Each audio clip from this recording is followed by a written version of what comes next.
and SNY, and have also called the Ivy League Tournament Championship games for both sides for the national radio broadcast for Westwood One Sports. Absolute pleasure being with you again for the second straight year. We appreciate your attendance this morning and look forward to the upcoming season, one that I'm sure will top the results and the competition from 2022-23. Few notes before we get underway. The entire program will be recorded and published on the league's YouTube channel at the conclusion of the event today. If you would like a recording sent to you directly, please contact Zach Sterrett, the league's office's women's basketball communications contact, at zach@ivyleague.com. That is zach@ivyleague.com. Last year, Ivy League women's basketball programs combined for 9 postseason wins, as Columbia, Harvard, Penn, and Princeton all earned spots in the postseason tournaments. For the second straight season, Princeton advanced to the round of 32 with a win over NC State in the NCAA tournament, while Columbia and Harvard made deep runs in the WNIT, the Lions ultimately advancing to the championship game where they fell short to Kansas. Numerous Ivy programs return all Ivy selections from last season. In total, all major award winners, as well as 6 student athletes named to the first and second teams, return to their programs for the upcoming season. This offseason, the Ivy League welcomed new head coach Linda Simino of Dartmouth to the league. Simino comes to the Ivy League following a successful 5-year head coaching stint at St. Francis, Brooklyn. Prior to that, he was at Binghamton. This season, Ivy League basketball will once again receive significant exposure through its broadcast partners. The league will be featured in a national package on ESPN, while other games will appear on NESN, SNY, and NBC Sports Philadelphia. Full broadcast details will be released prior to the start of the season. As we work through today's program, there will be time allotted at the end of each school session for questions from the participating media. If you have a question, please use the raise hand function. You will be prompted once it's your turn to ask a question. And if time cooperates, I am free to answer any questions you want, but enough about me. We're not here to talk about me. We're here to set the stage for Ivy League women's basketball. So without further ado, let's head to our first team along this journey. And at this time, we welcome in the Yale Bulldogs to the call.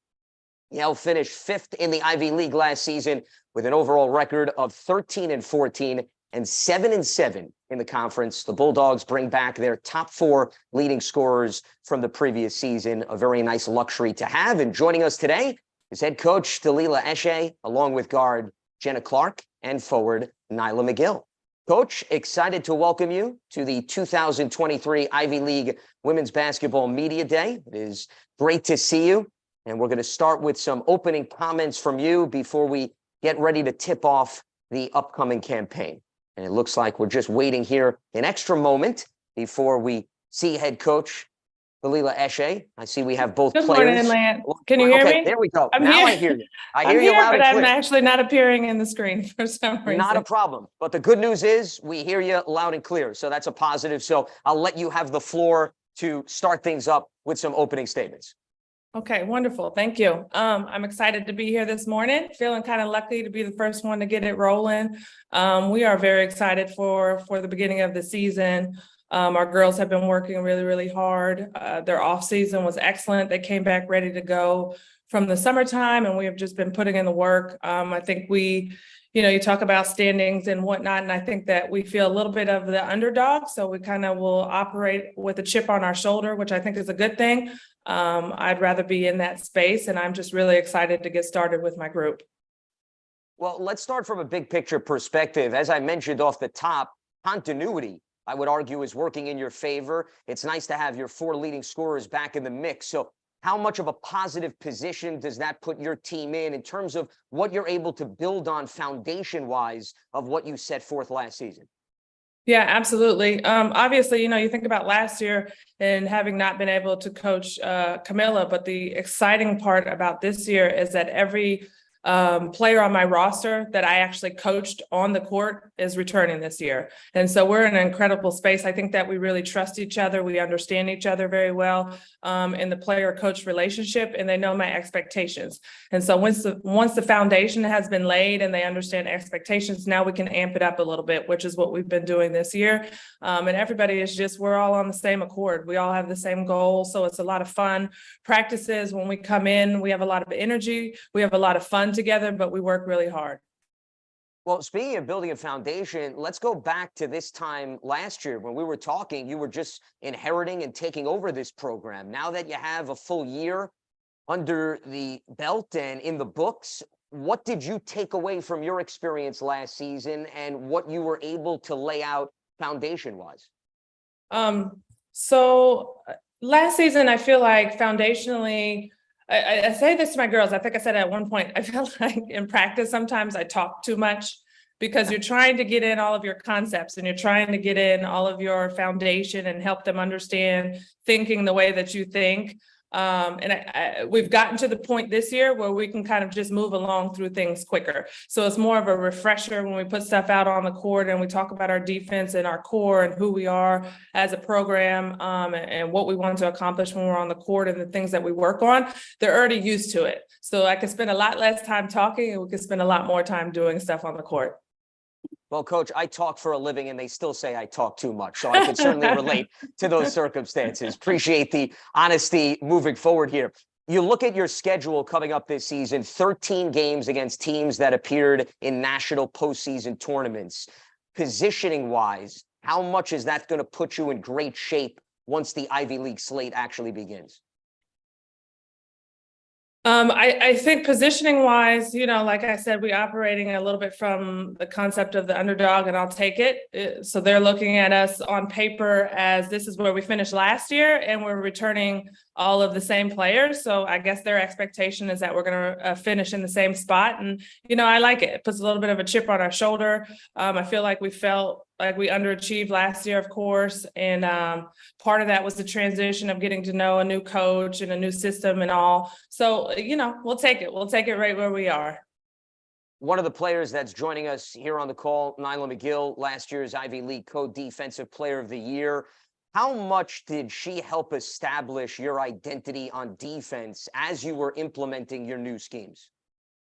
It's just unbelievable. You look at it, her from the prior year and having played very few minutes, as opposed to last year, and then coming in and her ability on the court of being able to impact every single day.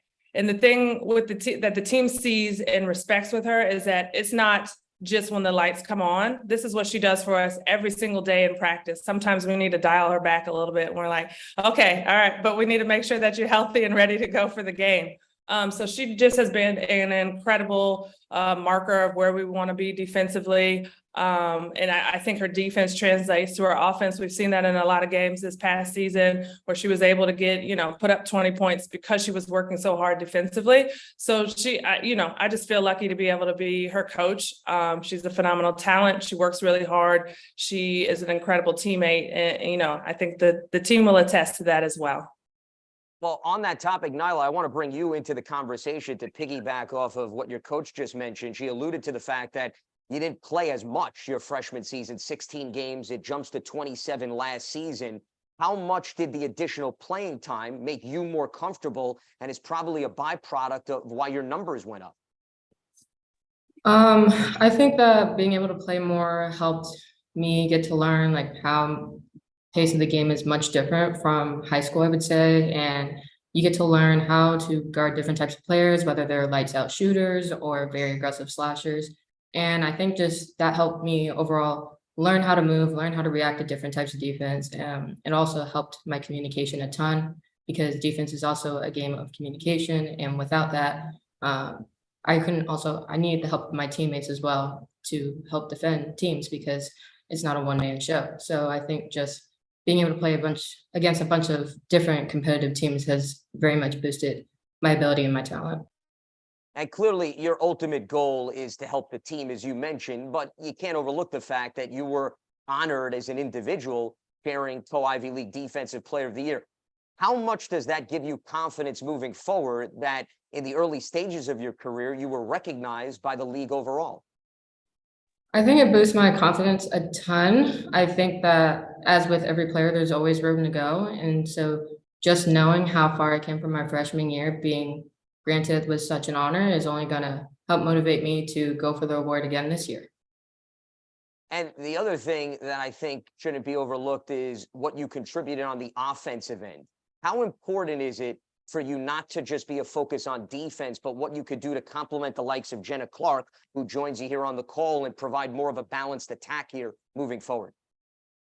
I think that my contribution on offense, especially in rebounding, is such an important part of the game because it creates second opportunities for teammates like Jenna to be able to get more shots up in the game. And I think it's just also a representation of grit and will to want to score and to want to maintain possession of the ball. I want to bring Jenna Clark into the conversation. Jenna, you led the Ivy League in assists each of the last 2 seasons. I'm sure it's a nice luxury to have Nyla alongside you. What do you attribute to why your numbers have been so steady in terms of the distribution of the basketball?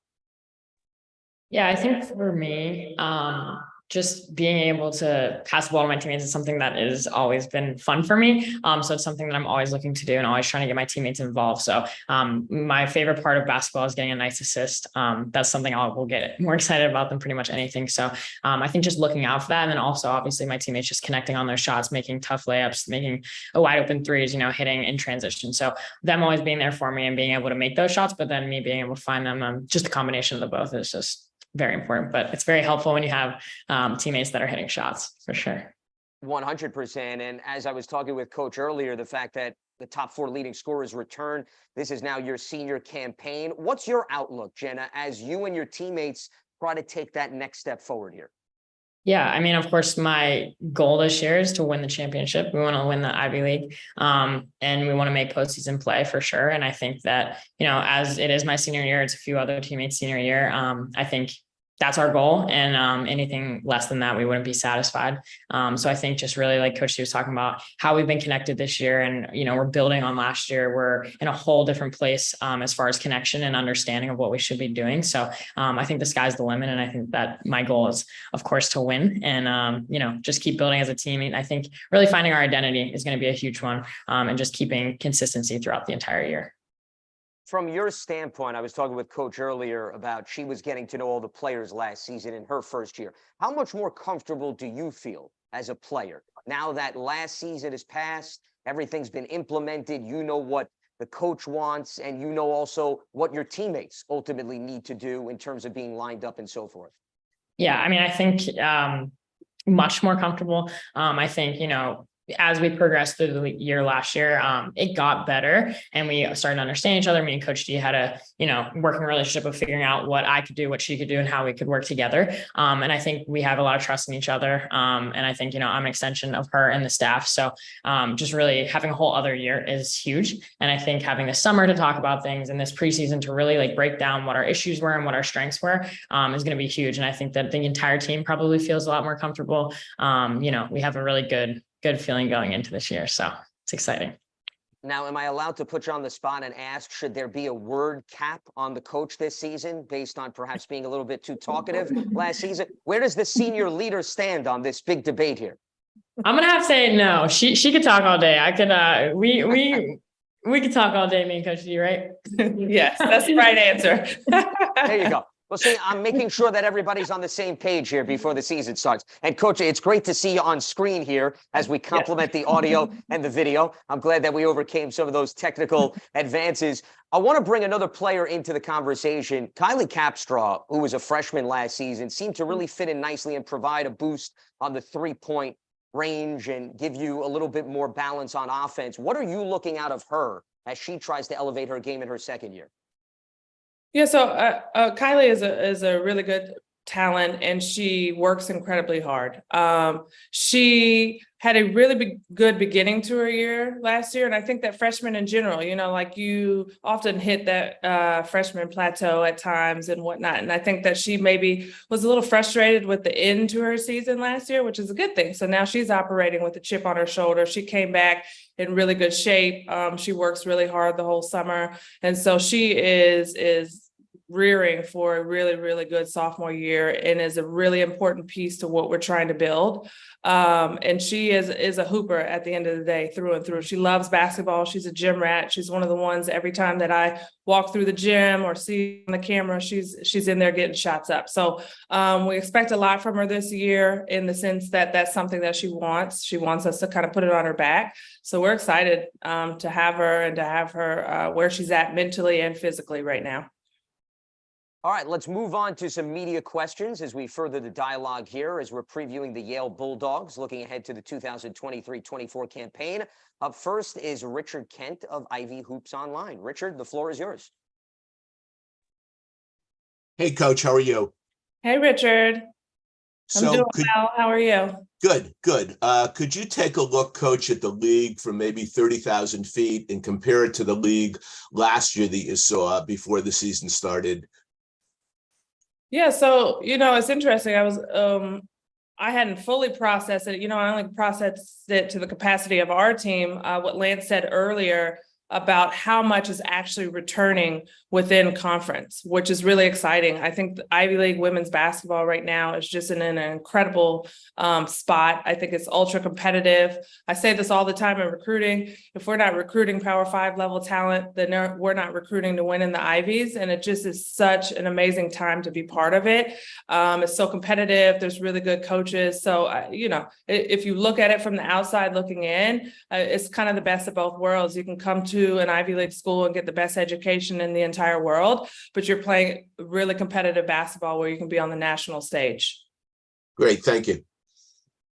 All right, let's go to Jen Hatfield of The Next. Jen? Hey, everybody. Lance, if you'll indulge me, I've got one question for the players and one for Coach. Starting with the players, Jenna and Nyla, you both are obviously going to have big roles again this season and play a lot together. And I'm just curious, what is each of your favorite thing about the other's game or about playing with each other? Okay. For me, I think the biggest thing with Nyla is just her competitive nature. It's something that you don't see a lot. I don't know if I've ever played with somebody that competes as hardly as she does. So it's just something that is palpable and you can feel it in the huddles. You can feel it in games. She will always give you 100% effort. And as a leader, there's nothing I can respect more out of one of my teammates. So it's great. And for me, about Jenna, I heavily respect this, but the girl never gets tired. She's always ready to go every single game. She's out there giving her all the entire time in practices, same thing. And also she's always vocal. You can hear her voice from a mile away. And just knowing that she'll always have the energy to continuously talk to us and continuously lead us while also fulfilling the position of the coach on the court as being PG. It's a very difficult task, but she's able to do it.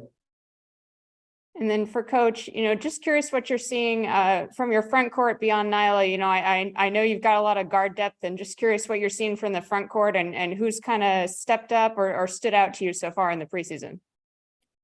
I think across the board, our team has looked really, really good. It's been interesting to watch, different days. And I think a lot of the coaches could probably attest to this.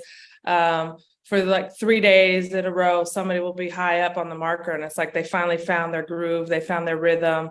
And then not that they taper off necessarily, but all of a sudden another teammate rises out of, maybe the group. And I think when you get a group of young women that are all working on the same accord and are all really committed to each other in the process, they start to pull the best out of each other. And that's what we're seeing every day in practice. There's been different days where I'm like, oh, okay, so-and-so is hot today. And it's really fun to see. And they can get really competitive with each other and go back and forth a little bit in practice, which just kind of adds to our competitive juices and stuff. And I think, it's been excellent. So I can't really put my marker on one person necessarily. Every single day we come in and we get consistent work from everybody, but we also get different people pulling out of the pack at different times.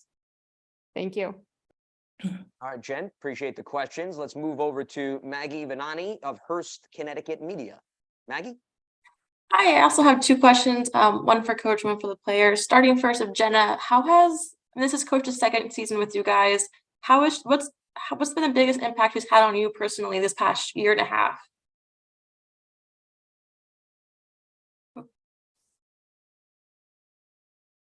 Hello? Sorry. Could you repeat the last part of your question? Yeah, of course. What's the biggest impact Coach has had on you this past year and a half? I think that just in general, coach has had an amazing impact on me and the entire team. I genuinely feel so lucky to be able to play for her, and every single day, which just a grind, but it's more fun when you're with our coaching staff, I think, because it just makes it a lot easier to get through the days. So it's great. And I think just that mutual respect that we have is huge. And I think especially, like we talked about, year 2 is much better. And it's just, every single day, it's just getting better and better. And I think that it's a great feeling. And I think that you can feel it throughout the entire team. We're just in a really good place. And I think that a lot of that stems from our coaching. Thank you. And then for coach, obviously Jenna's had quite a career already for Yale, but where do you want to see her grow that much more this last year, her senior year? Yeah, I mean, she's already done some phenomenal things in her career thus far at Yale. And I always say this, and I think it's a testament to really her skill, just kind of marking back from last year, right? You think about a point guard that's coming off of a sophomore year, that is really, really talented, but has an incredible force with them in a 6'5" post player. So whenever you get into trouble, you can kind of just throw it up into the air and, she'll make something happen. And then going into her junior year with a new coaching staff and now take away that element, take away that piece that, is really important for a point guard. And she maintained, and I don't think people talk about it that much, she maintained her level of, as far as like assist to turnover ratio and her ability to still impact the game. And I just think that's incredible. It's very hard across the board what she was expected to do last year. And so now just being comfortable after going through a year of adversity, the sky is the limit. At the end of the day, I feel lucky to be able to coach her and to have her as my point guard for my first 2 years as a head coach. Awesome. Thank you so much. Let's hear from Rob Brown of Ivy Hoops Online. Rob. Thanks, Lance. Coach, a couple of questions. One is the idea that there is a new tournament, the WBIT. So there's now 156 spots available for the postseason. I think a lot of us in the league would agree that there's more than 4 teams that fit into that category. Do you think that there should be a change within the structure of the postseason tournament so that the league can expose, nationally, teams can get better chances at the postseason? Yeah, I'm always interested in expansion and growth, just for women's basketball as a whole. Any opportunity that you can give to the student athletes to continue playing at the end of their season, just off of the experience alone, I think is incredibly impactful. So I think it's a great thing. That doesn't mean that's what we have our eyes set on. Obviously, we're looking at trying to win the tournament and make the NCAA tournament, but any opportunity to play in postseason for any program is hard in itself, and I think it's something to work towards. And my last one, I know you have a lot of obviously the team coming back this year, so that idea of continuity is really strong. You're in that interesting position where you bring in 3 new coaches versus 1 new first year. Is there a challenge in building the program when you're bringing in a new set of coaches? Yeah, I do think so. So we have 2 new assistants. Amber is actually returning from last year, and then we have a new director of basketball operations. Our staff has enhanced. I think we've gotten better. I think our players can kind of attest to that. So I feel lucky. You don't necessarily want to go through that much turnover, but you want to get it right. And you want to make sure that you have the right pieces in place for your players, especially assistant coaches. They're usually the ones that have really good direct relationships with their position players and whatnot across the board. So I think getting that right is really, really important. And right now we have a really good staff. We work really well together, and the players are really well connected with them. Awesome. Thanks so much. All right. Thanks so much, Rob. So that is Yale head coach Dalila Eshe, along with guard Jenna Clark and forward Nyla McGill. I thank all 3 of you for joining us, and best of luck in the upcoming season. Thank you. Thank you. Appreciate it. Absolutely, as this was the first stop on our tour across the Ivy League, and Yale is going to visit the Pittsburgh Panthers out of the ACC on Tuesday, November 7th, to open up their campaign. From Yale, we move to the Princeton Tigers, the reigning Ivy League champs, 12-2 in conference play last season. The Tigers return Ivy League Player of the Year, Caitlin Chen, Rookie of the Year, Madison St. Rose, and co-defensive player of the year, Ellie Mitchell. They went 24-6 overall on the way to a round of 32 appearance in the NCAA tournament after defeating NC State, narrowly lost in the round of 32 to Utah. And joining us today is head coach Carla Berube, along with forward Ellie Mitchell and guard Caitlin Chen. Coach, good morning. Pleasure to have you here on Ivy League Women's Basketball Media Day. I will start with you. The floor is yours for some opening comments. Yeah, thanks. Can you see me here? Yeah. See you loud and clear. Okay, Absolutely. great. Yeah. Yeah, great to be here this morning with you, Lance, and the rest of the media. Yeah, it's exciting time. We're back at it, right? Like about 12 practices in, and it's definitely a different feel for us this year. We have 6 newcomers and a 7th that sophomore that didn't get to play last year. So it's a lot of teaching. We're really setting sort of the foundation and working our way and building each day. And we've got a great, I think returning group too, some great leadership, and you'll be able to speak to Caitlin and Ellie soon. And yeah, it's, they're working really hard. We know we've got a lot of, to put in a short amount of time before we really hit the ground running with a tough non-conference schedule. But I'm, just really pleased with where we're at. And yeah, just looking forward to the season ahead. And of course, a really competitive and exciting, Ivy League schedule in the turn of the year. Well, Coach, let's start with your main point of emphasis, the fact that it is a bit of a transition because you lost some key players of note, all Ivy selections, Julia Cunningham and Grace Stone, who clearly were integral pieces of the equation. How much does it excite you from a coaching standpoint that you get to take these pieces of the puzzle and fine tune them and look to hone some younger players to step up this season? Yeah, I will say that, we lost Julia and Grace and Maggie, but we also lost some really key players that were just glues off the court, Alexi and Akira. So it was just a really important class, but it is really, really exciting. And like I said, Caitlin and Ellie and Chet, our senior class, they've really stepped up and they've done just a terrific job. And just taking these younger players under their wing. We actually have a great junior class too that's stepping into new roles. So I think we'll look a bit different this year. Hopefully we'll still have our standards on the defensive end, but offensively we've got some different firepower. So it's exciting. The freshman class, a bunch of it's just like really driven they work really hard, and they're athletic, and so we are able to really push the ball in a different way this year. So it's fun. It's been a little too much offense for me this October so far, so I'm hoping that things get a little bit better on the defensive end, but it's certainly been fun to coach them thus far.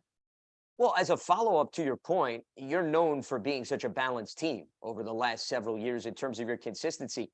How much, based on what you're saying, do you want there to be more of a defensive tone set this season or a defensive identity?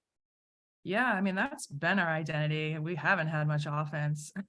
So I'm hoping that we can have more balance of actually putting some more points on the board, especially in tight games.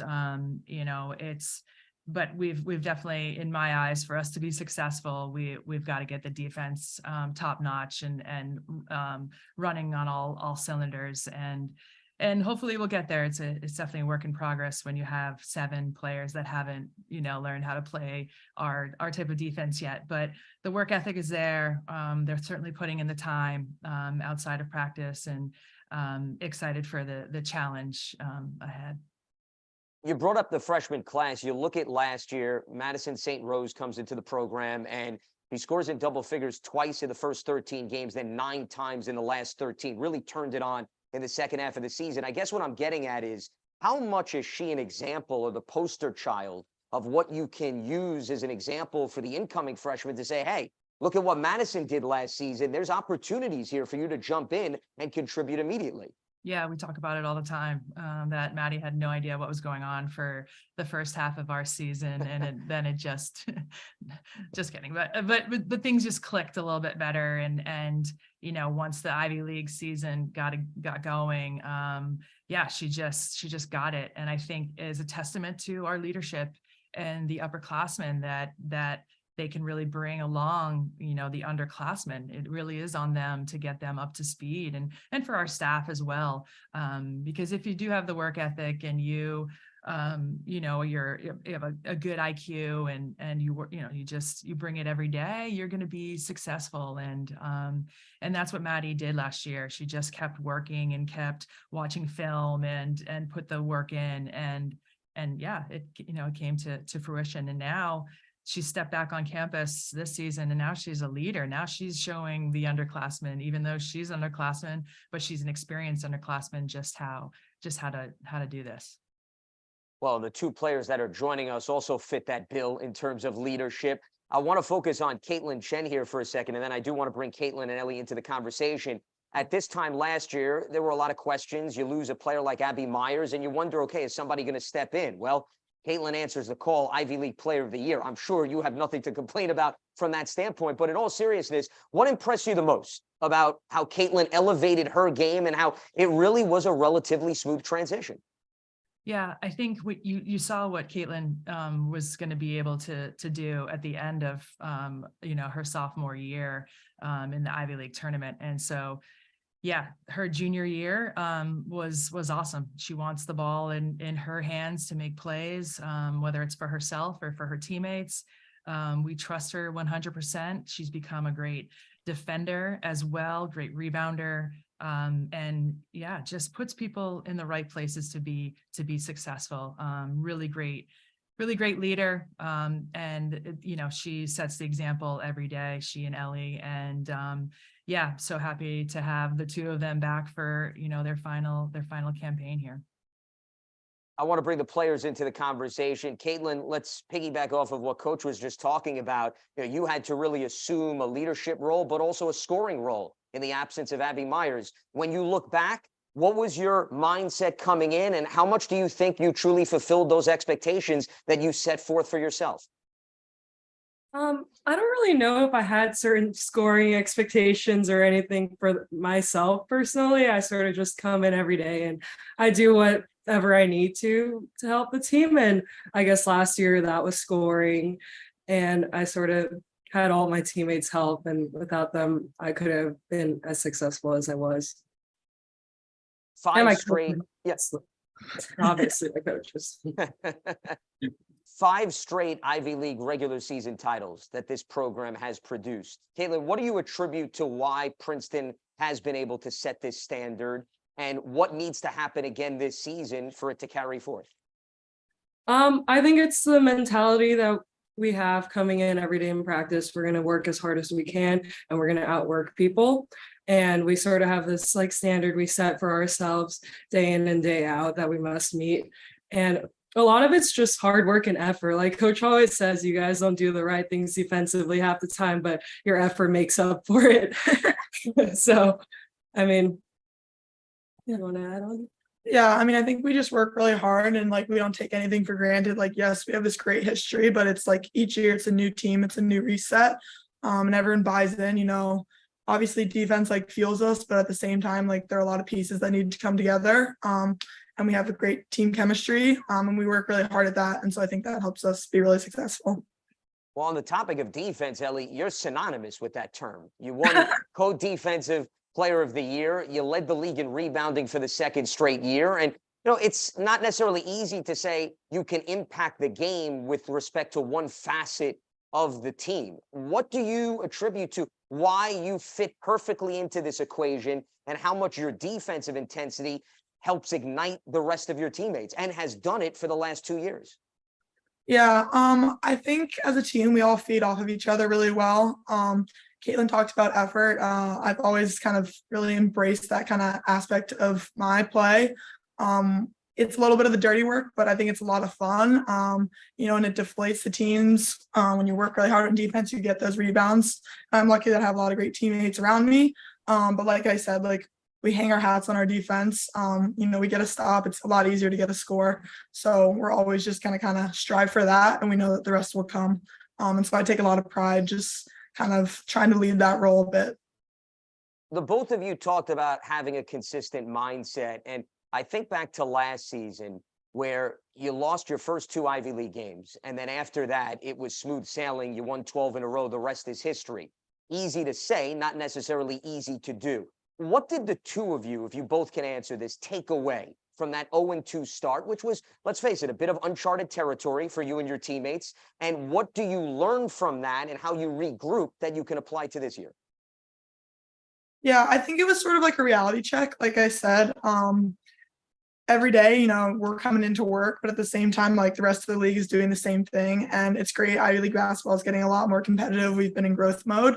And I think that those first 2 games, we just weren't really ready to play. Like, we weren't clicking the way we needed to be. And so it was like a wake up call that, it's not going to be an easy year. We're like totally fine, but we got to dig in. We got to fix some stuff. And we got to remind, the rest of the league, like what Princeton basketball is and what we're here to do. So it was an exciting challenge. Like I said, a little bit rough at first, but it was good. It was good. I was proud of us. Yeah, I agree exactly with what Ellie said. It was a huge reality check. I felt like up till then it was sort of smooth sailing, would you say? Yeah. Sort of. Yeah. If you count the year before too. But I think those losses really helped us grow as a team. It helped us refocus and helped us really find who we are inside and who we want to be, and know that we have to work our asses off to get there. So I'll just give you sorry. Excuse the language.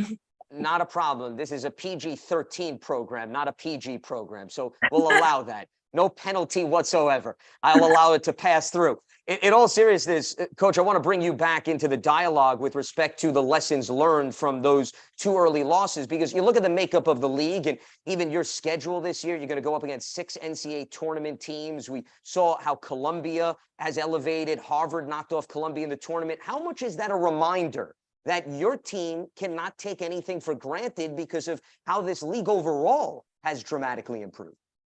Yeah, absolutely. And then that's why we set up our non-conference schedule like we do, right? It's challenging, it's tough. We're on the road, we're in difficult gyms and arenas, so that we're in a competitive game and atmosphere, so that we're ready for the Ivy League, and hopefully beyond, if we're lucky enough to make it into postseason tournament. But it's tough. It was last year. I think, the 2 losses, I think some of it had to do with us, but a lot of it had to do with just how strong, the league is and how strong Harvard and Columbia were last year. And so, and like Ellie and Caitlin said, you don't take anything for granted. You've got to come to work every day. Every day you've got to work at getting better. We're about climbing, and you don't really want to be peaking in November and December. And so you can have adversity and challenges, and how do you respond to those? And I thought we did a really good job last year of responding and finding out just who we were and our identity, and what we hang our hat on, and what Ellie said is our defense. So we figured some things out. Reminds me of the conversation we have in the National Football League. You want to be playing your best football late in the season. Same here. It applies in terms of your best basketball late in the year, and we certainly saw that on full display. Let's open it up to some media questions as we further the conversation, previewing the Princeton Tigers as they get set for the 2023-24 campaign. We bring back on Richard Kent from Ivy Hoops Online. Richard? Hey, Carla, how are you? Hey, Richard, how are you? Good. Listen, nobody wants to play Princeton out of conference. How difficult was it to put together your out of conference schedule?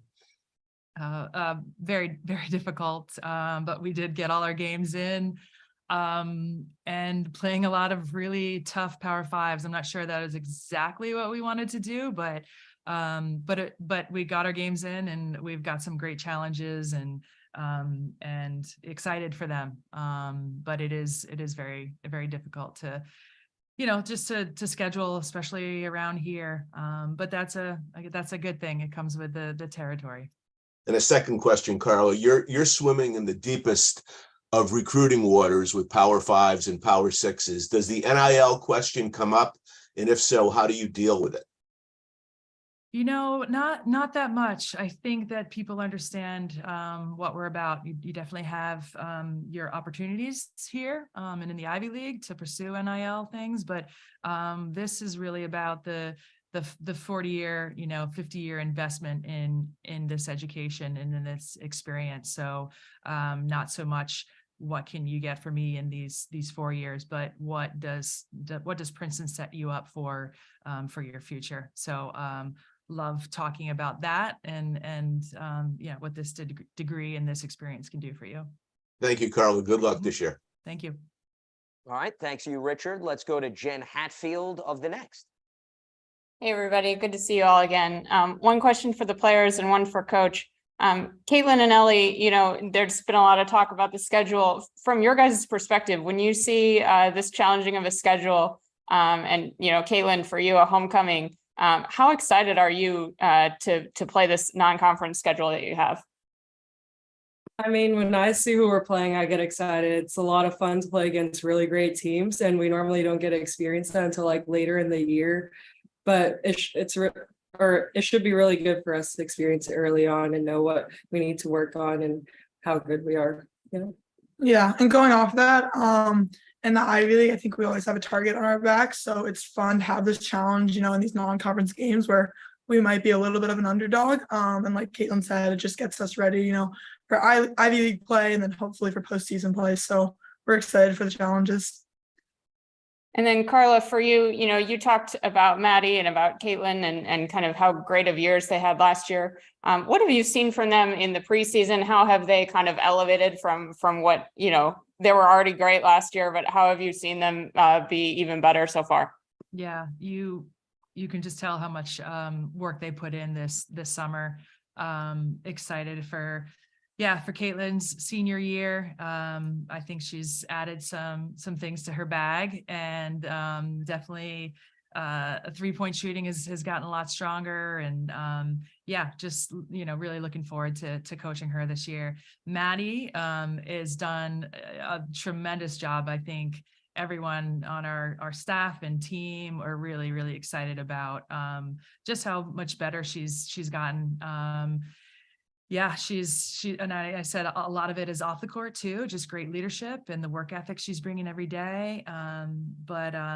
We're excited about her defensive prowess too on the court, and just smart playmaking ability and shot making, and excited for her this season as well. Thank you. Thanks so much, Jen. Let's move on to Rob Brown of Ivy Hoops Online. Rob. Hey, everyone. Coach, as amazing a season as last year turned out to be, heading into the last week and maybe even tournament weekend, there was the possibility that you might not even make the tournament. I guess my thought is ultimately, one team made it, and unjustly, it should be a multi-bid year league. What do you feel needs to be done to make sure that the Ivies can have that multi-bid year, so there isn't that same kind of pressure heading into the tournament? Rob, you just got to win. You got to win games. I mean, I think that the great thing about last year is even though Columbia didn't make it, they were all over the press and everyone was talking about them, that they should have made it.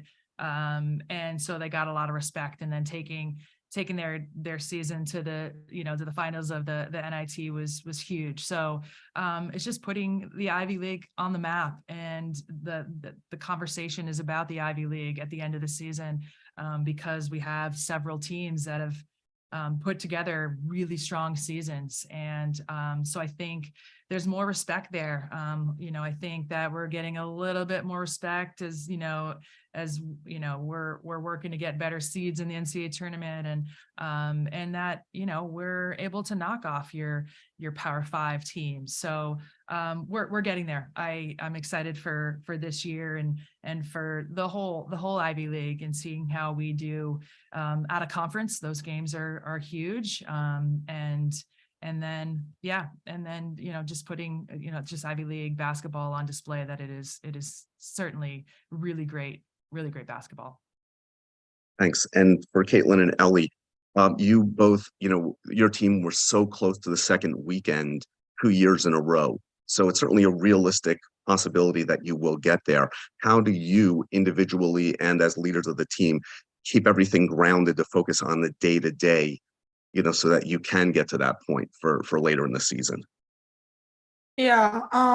Well, obviously it's October and March is a long ways away. And I think like we talked about earlier, like we had that kind of rocky start to our Ivy League season last year. So we're just gonna kind of continue to remind our team that, it is a work in progress. Like Coach said, like you don't want to be peaking in November. So there's a lot to do. Gotta stay hungry, maybe you win one game, but the next day, day off, and then you're back to practice. So just kind of having that mindset of that we're going to continue working. Like we know that we've gotten close and it's a very real goal for us to achieve this year.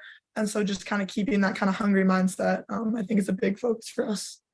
Yeah, I mean, we know it's a climb, and we know the only way to get to the top of that mountain is by doing the day-by-day stuff and like taking care of business every day when we come in. And that's the only way we're getting to the top, because you can't really just jump up there.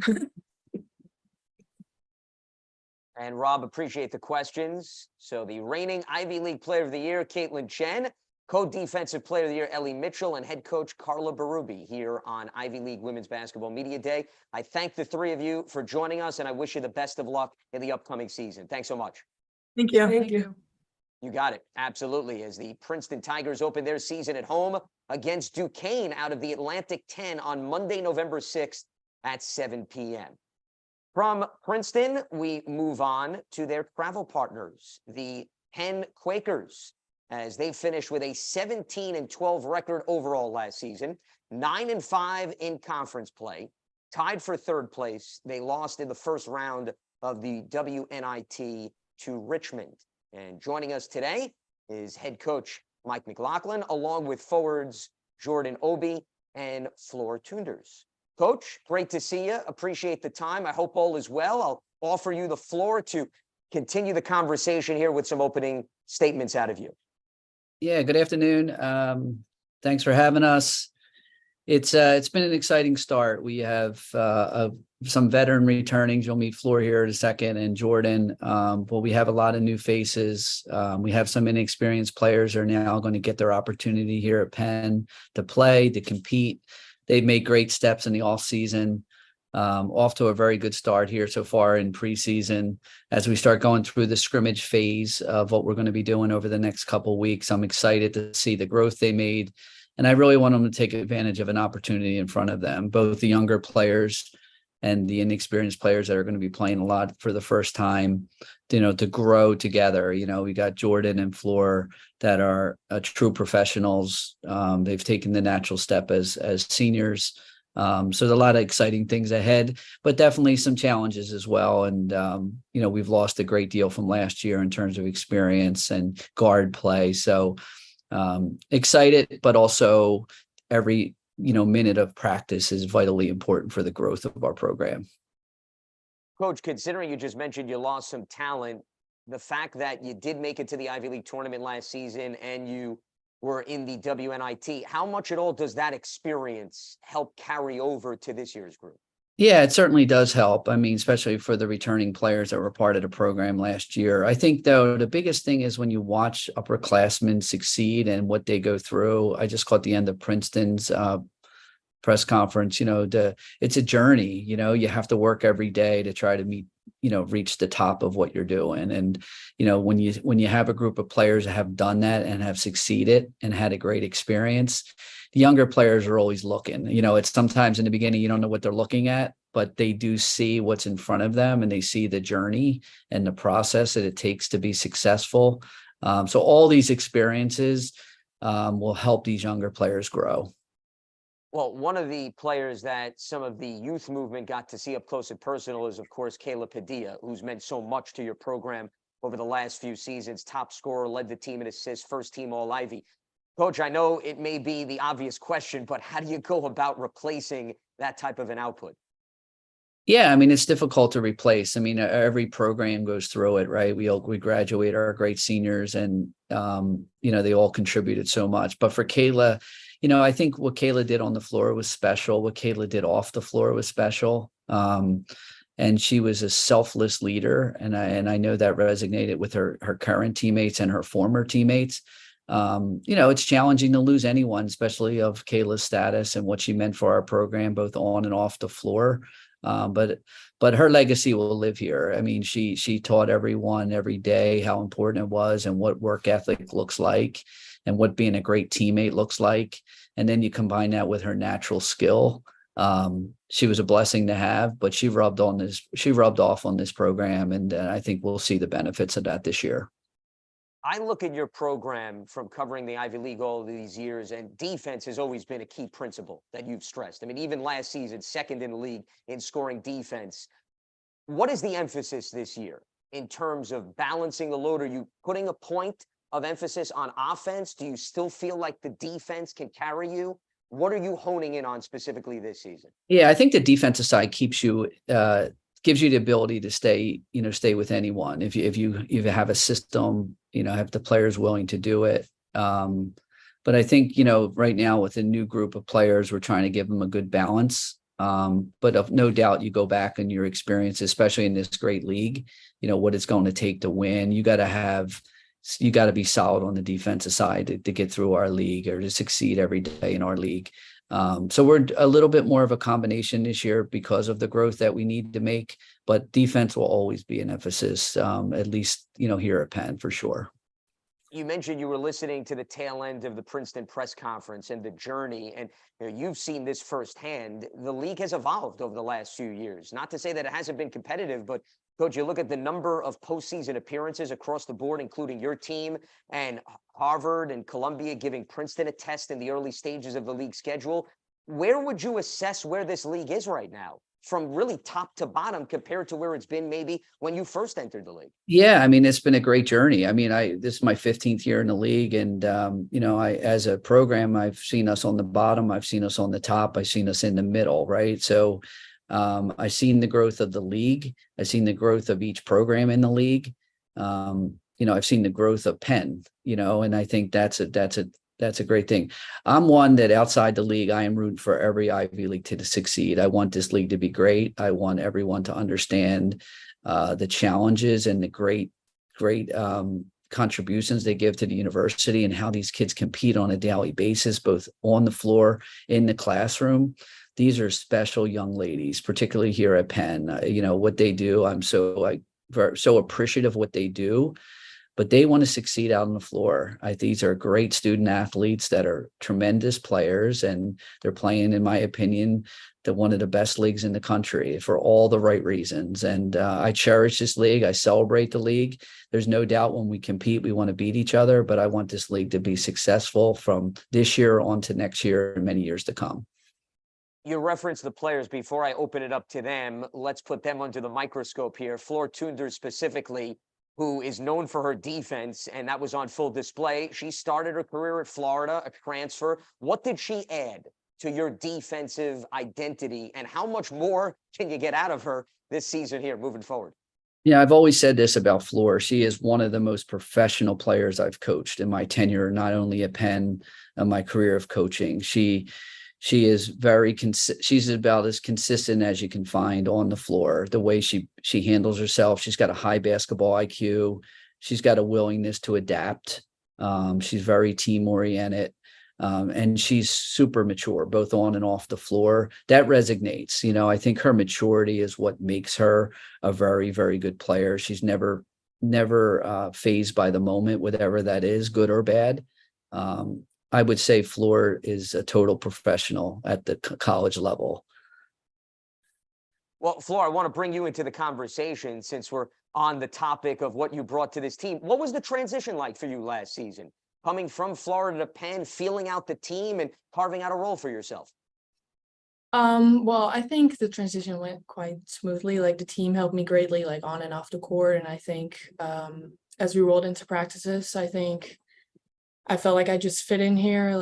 I love my teammates, and I'm glad I could help on the court with defense, of course. And I'm just trying to continue that road into this season, I think. And I think we got some great things coming up.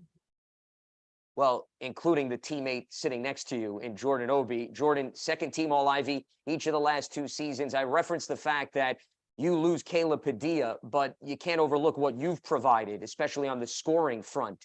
How much do you feel you've elevated your game over the last 2 seasons? And how much do you put a little bit more on your plate this season, knowing Kayla's not there anymore? Yeah, well, Kayla leaving is obviously a big hit. I think I've improved my game tremendously. Coming into college, I never really thought of myself as like a scorer per se. And I think being here now that Kayla's gone, I'm kind of trying to take on that role more. But also like it opens up opportunities for like a lot of our other players to step up too and take on some of that role scoring wise. So yeah, besides me, like I'm looking forward to seeing like what we can do together as a collective to fill that gap that we have. Before we open it up to media questions, you're also a senior leader on this team. How much have you transitioned more into that role this year from a vocal presence, aside from what you provide on the court? Yeah, well, I mean, as a leader, I wouldn't really describe myself as like a vocal leader per se. I like to lead by example. And Kayla did a lot of that last year. So really learning from her last year and kind of taking those values that kind of she instilled in me as a leader and just, like doing the little things right, getting to practice early, staying after practice, getting shots up, getting in the training room, like just doing all the extra little things really well. And hopefully those younger players see like what I'm doing and are able to kind of follow my example. All right, let's open up to some media questions. George Clark from IV Hoops Online joins us. George?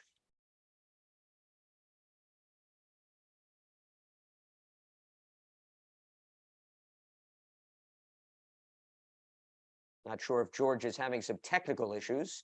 We see him, but we cannot hear him. So let's move along to Jonathan Tannenwald of the Philadelphia Inquirer. Jonathan? Thanks, Lance. Hi, everybody.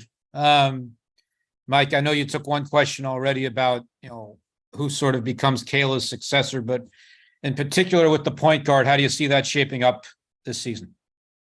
Yeah. Hey, Jonathan. I think right now, we have a couple kids battling for that spot. I think Matea Gal, who's a young freshman who has really, over the last 2-3 weeks, has really started to separate herself from the group. She got great speed. She's very good in the open floor. She can make a shot. She can get to the basket, and she really distributes the ball well. She's growing every day. I think Flora and Jordan can attest to this. Over the last week, there's just been a tremendous amount of growth. Very good on the ball defender.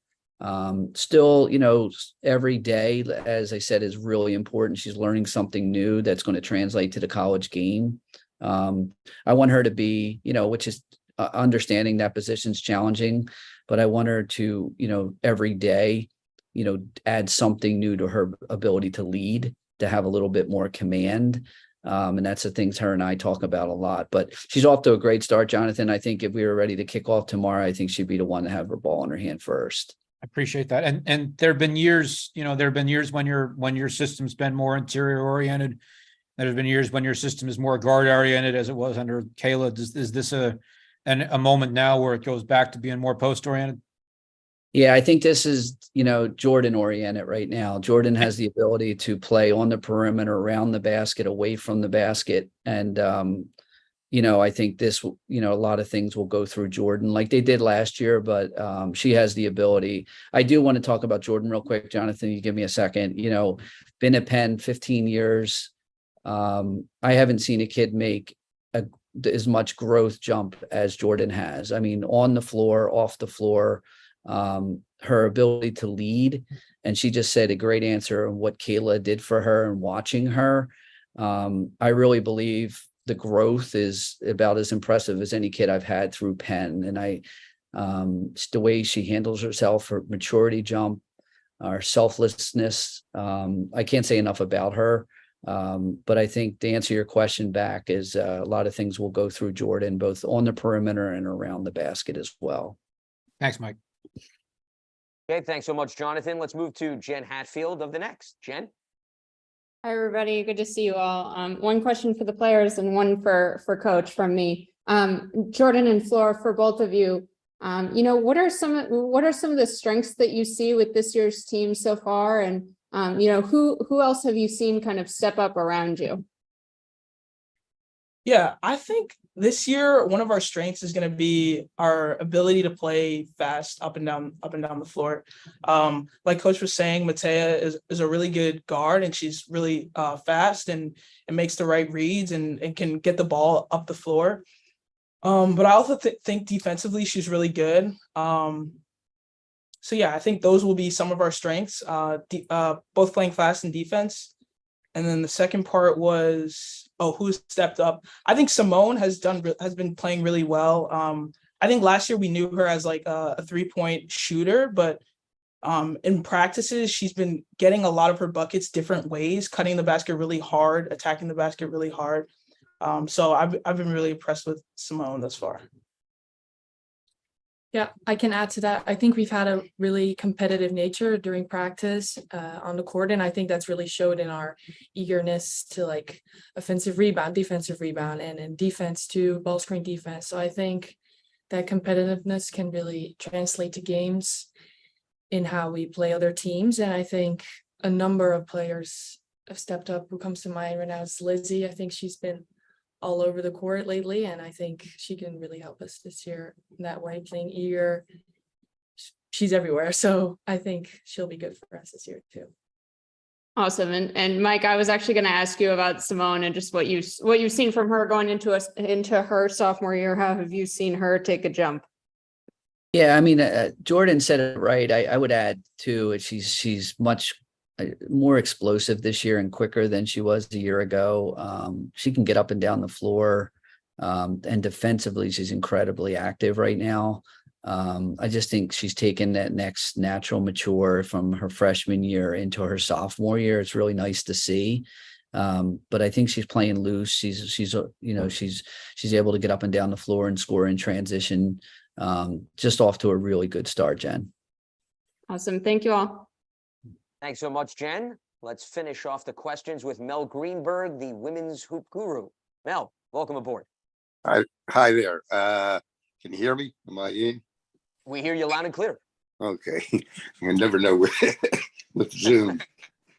Okay, Mike, when Princeton was talking about schedules, I'm been busy putting my national local schedule together. And the one thing I think I commented is off the Princeton academic change and all, the Ivy schedule itself is not the weekly grind that it used to be. I mean, what you're on the other hand, there are weeks where you're going to play like 2 games in 14 days in the league. And, your other top competitors are in the same boat, but it's one thing to have, some rest here and there, especially if you come over a rough period, but is that too much spacing, between games, in terms?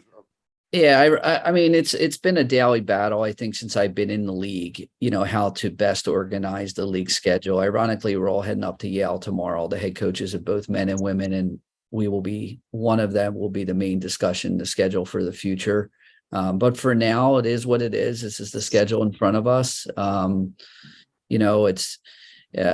been a part of it where the first 8-9 years I was in the league, every game was back to back. Maybe it was even longer than that. That presented some challenges, but it gave us consistency. And now we're in a different cycle now. I think we'll ultimately land in a great spot. But right now, there is gaps, Mel, 2 games in 14 days. Trying to find some identity on campus with crowds is an issue, when you don't play home for a while. But we're working through it. But each team has to play the same schedule, so we will land in the right spot. Another question in doing scheduling and all, look at the Big Five this year. Obviously, a couple teams will still be very good, even if they drop from the from the heights that they were last year, but a couple others continue to come up. I mean, how beneficial is it that already built in that you can play in the area here and have plenty to help you get ready for league play besides, the usually nice outside the area schedule you play? Yeah, I mean, I think it's great. We get 4 games, 2 home, 2 away for the most part. We don't have to travel far. All 4 teams will be very good. So we'll get us, they're all different as well. So they'll give us 4 different looks at 4 different teams, different locations. I mean, the Big Five is, as you know, uniquely different, Mel, and how we do it and why we do it. And I think it's awesome. But for the basketball part of it, we're going to see 4 good basketball teams in the Big Five this year. So for that reason, I'm excited for that. Yeah, by the way, speaking of Kayla, I'm looking again, as you know, I have everything in there, and look at how you blend in that.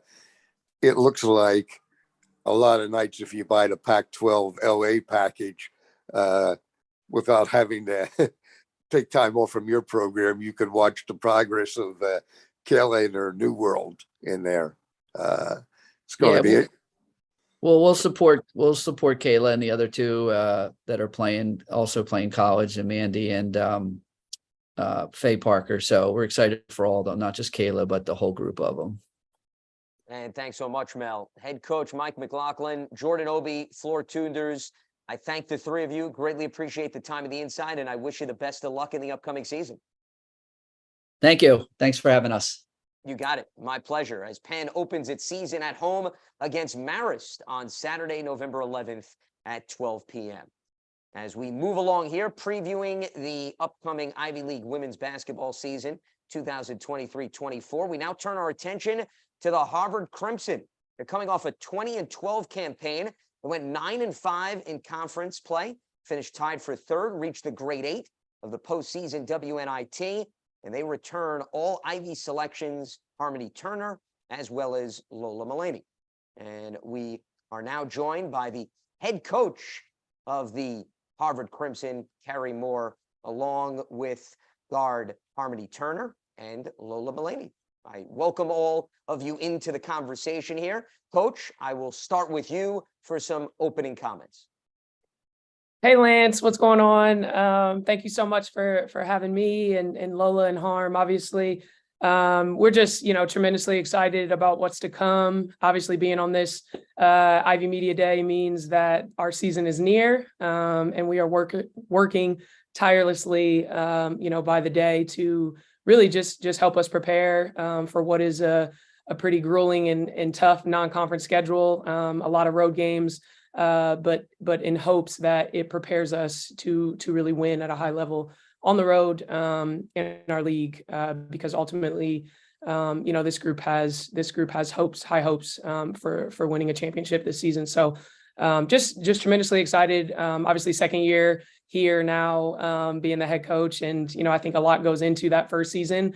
And now that we have a ton of the foundation laid, just excited to kind of see that transformation that we worked so hard at last year really take into place, this second group that we have.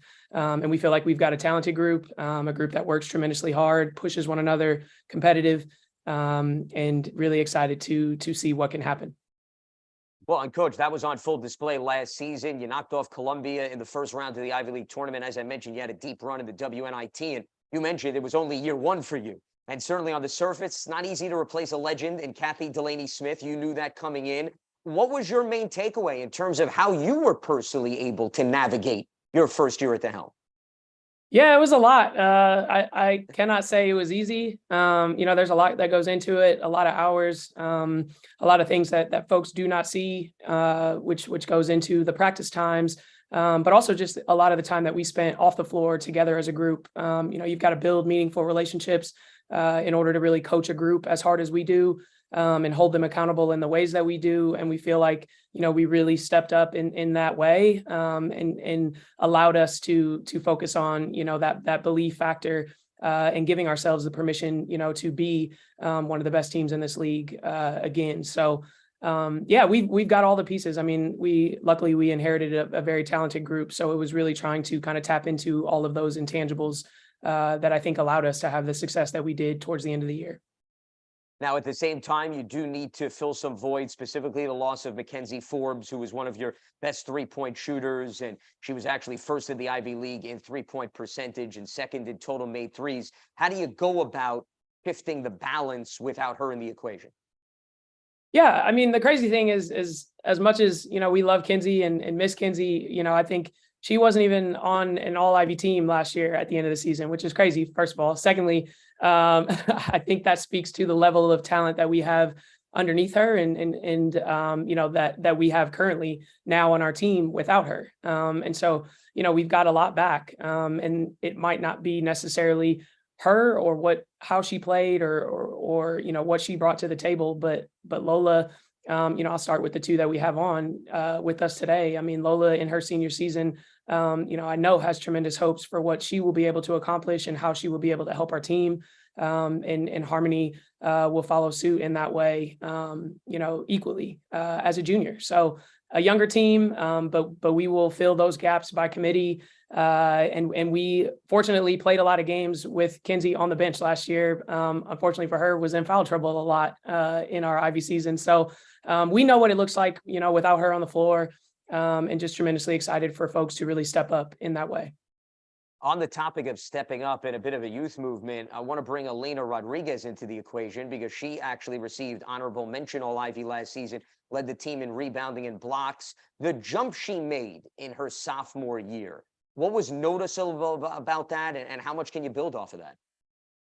Yeah, I mean, Elena she is incredibly talented, and just giving her the opportunity to, do the things that she was able to do last year, I think just speaks to, the level at which she knows the game, and also just the level at which she plays the game.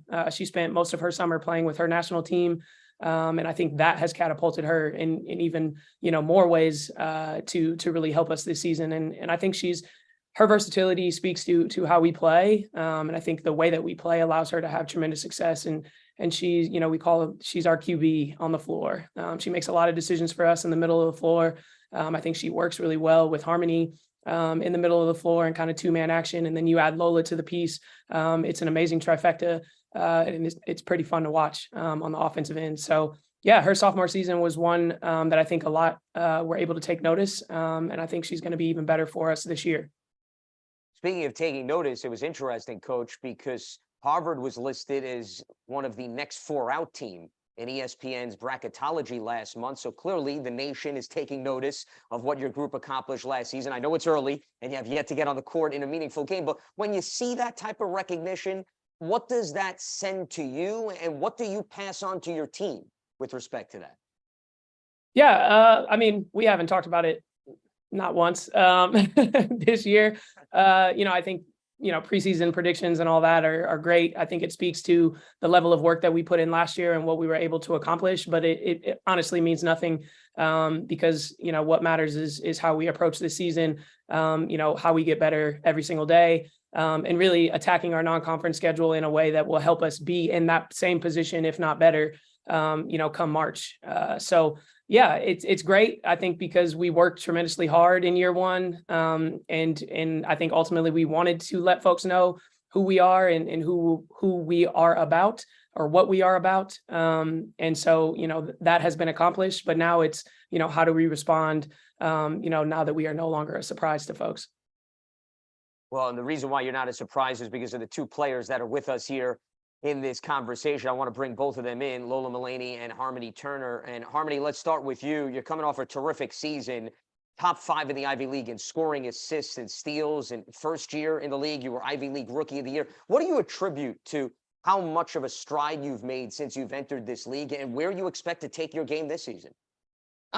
Starting off, I'm extremely grateful for the accolades that I have received, but the end goal is to win a championship. So personally, those mean nothing without hanging a banner. And this year, I think we're super goal oriented in terms of hanging a banner and winning a championship. So I think we're really locked into that, and that's what I'm focused on. I like it. There's no participation trophy philosophy in terms of the Harvard conversation. But in all seriousness, you knocked off Columbia in the first round. And I think most people on the surface thought that was a surprise. What did that send to you and your teammates in terms of the level of confidence of what you can build off of this season? We went in that game, not afraid, really prepared, and at the mindset of they put on shoes and jerseys just the way we do. So it may have been a surprise to everybody else, but it wasn't a surprise to us. And I felt like the coaches and the team was really locked in during the Ivy season and prepared for that win against Columbia.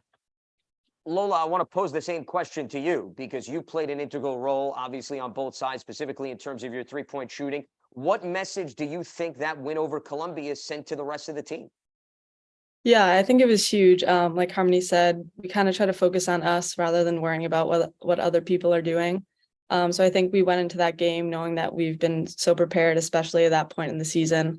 And we knew we had all the pieces. We knew the coaches knew the scout, and we kind of just trusted in that. And we really followed the game plan and ultimately came out with a really big win.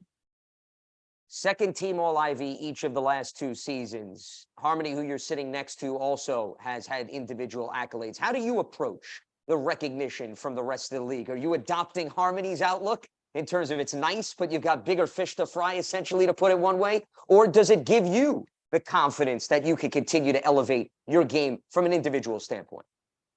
Yeah, I think I'm definitely similar to Harmony in that way. Obviously, the accolades are great to be recognized, but at the end of the day, we're really just looking for that championship and banner to hang in our gym. So it's great to be recognized along with my other teammates, but our main goal is to win and to go as far as we can and get to the NCAA tournament. Lola, coach referenced that your team had a lot of experience playing without Mackenzie last season when she got into foul trouble and the emergence of Elena Rodriguez. How much the fact that you do have continuity that you're bringing back despite the loss of a player or two is going to be beneficial for this team? Yeah, I mean, Elena is such an important player to our team. She contributes so much offensively, but also just as a teammate. She's the ultimate teammate. She's a great passer, rebounder. So to have her back is just amazing. I think that she's even taken steps forward this preseason. So I'm really looking forward to how she can grow her game and really contribute at a higher level. And we also have a lot of other new people that can contribute and step up from last year that maybe didn't get as much minutes as they did last year. Well, before I open it up to the media, I'm curious if both of you can answer this, Lola and Harmony. Who in particular, as you're gearing up for the upcoming season, because no better lens than your own, you're going to be playing with them, who's jumped out to you from some of the new faces that has arrived, or somebody last season that may get some more playing time? I think I'd like to start. We have an incredible freshman group. The first years bring a different level of energy that we probably didn't have as much last year. And specifically, Carly has stepped up a lot, especially in the preseason. She's super confident and ferocious out there and not afraid. And that's a key factor in what we need for the team, along with everybody in general. I feel like a lot of people have stepped up as a collective because at the end of the day, like, even though those freshmen were here with us this season and weren't last year, but we kind of all have that same feeling of we want to win a championship. And so everyone's really locked in and has stepped up in a great way. Yeah, I definitely agree. Carly is a tremendous player. I also would say Kitty Krupa. She definitely had some really big shots, big moments last season. But as a freshman, she didn't get as much playing time. But I think this year she will definitely grow into a much stronger role. So I'm looking forward to seeing that. And also, I think Abigail Wright is another first year. She brings a lot of rebounding that I think will be really beneficial to us as well as a defensive presence. So I'm looking forward to seeing that. All right, let's mix in some media questions. We'll start with Jen Hatfield of The Next. Jen? Hi, everybody. Starting with Lola and Harmony, you guys have played together a ton, are slated to play together a ton more this season. So just curious, what is each of your favorite thing about the other's game or about playing with each other? My favorite thing about Lola is, well, personally, every time I pass her the ball, I just go ahead and get back on defense because she's that great of a shooter. I have so much confidence in her, and I just love how much of a great teammate she has been for the years that I have been in college. And yeah, so that's fine. Yeah, I would say I think Harmony is one of the most competitive players that I've ever been on a team with. So it's just so great to play alongside her and against her in practice. And she just brings so much offensively and defensively, obviously creating for others, but also her ability to score and defend is incredible. So it's great to play with her. And Carrie, for you, we've talked about kind of the situation where you're in, where, losing some really talented seniors, but bringing back some all Ivy players at the same time. And it seems like there's kind of this similar mix around the league. What is kind of your outlook on how competitive the league's going to be this season, or what that might look like with, I think it's 9 out of 14 all Ivy players returning and all the major award winners back. Yeah, I've just been telling everybody it's just going to be another interesting year in the league. I think there's, especially the top half of our league is just incredibly talented and competitive. And I think, the entire 8 as a group is the best that it's been. And, I've been a part of this league in different times and different phases. And this is the best that it's ever been, which is exciting. I think there's some tremendous players and there's also some really great coaches in this league.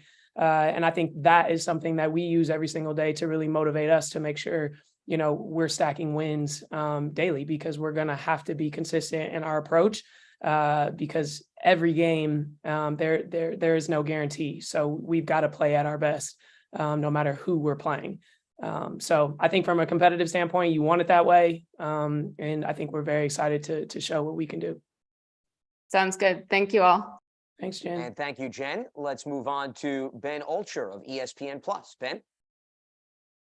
Thank you very much. And Coach, thanks for joining us today.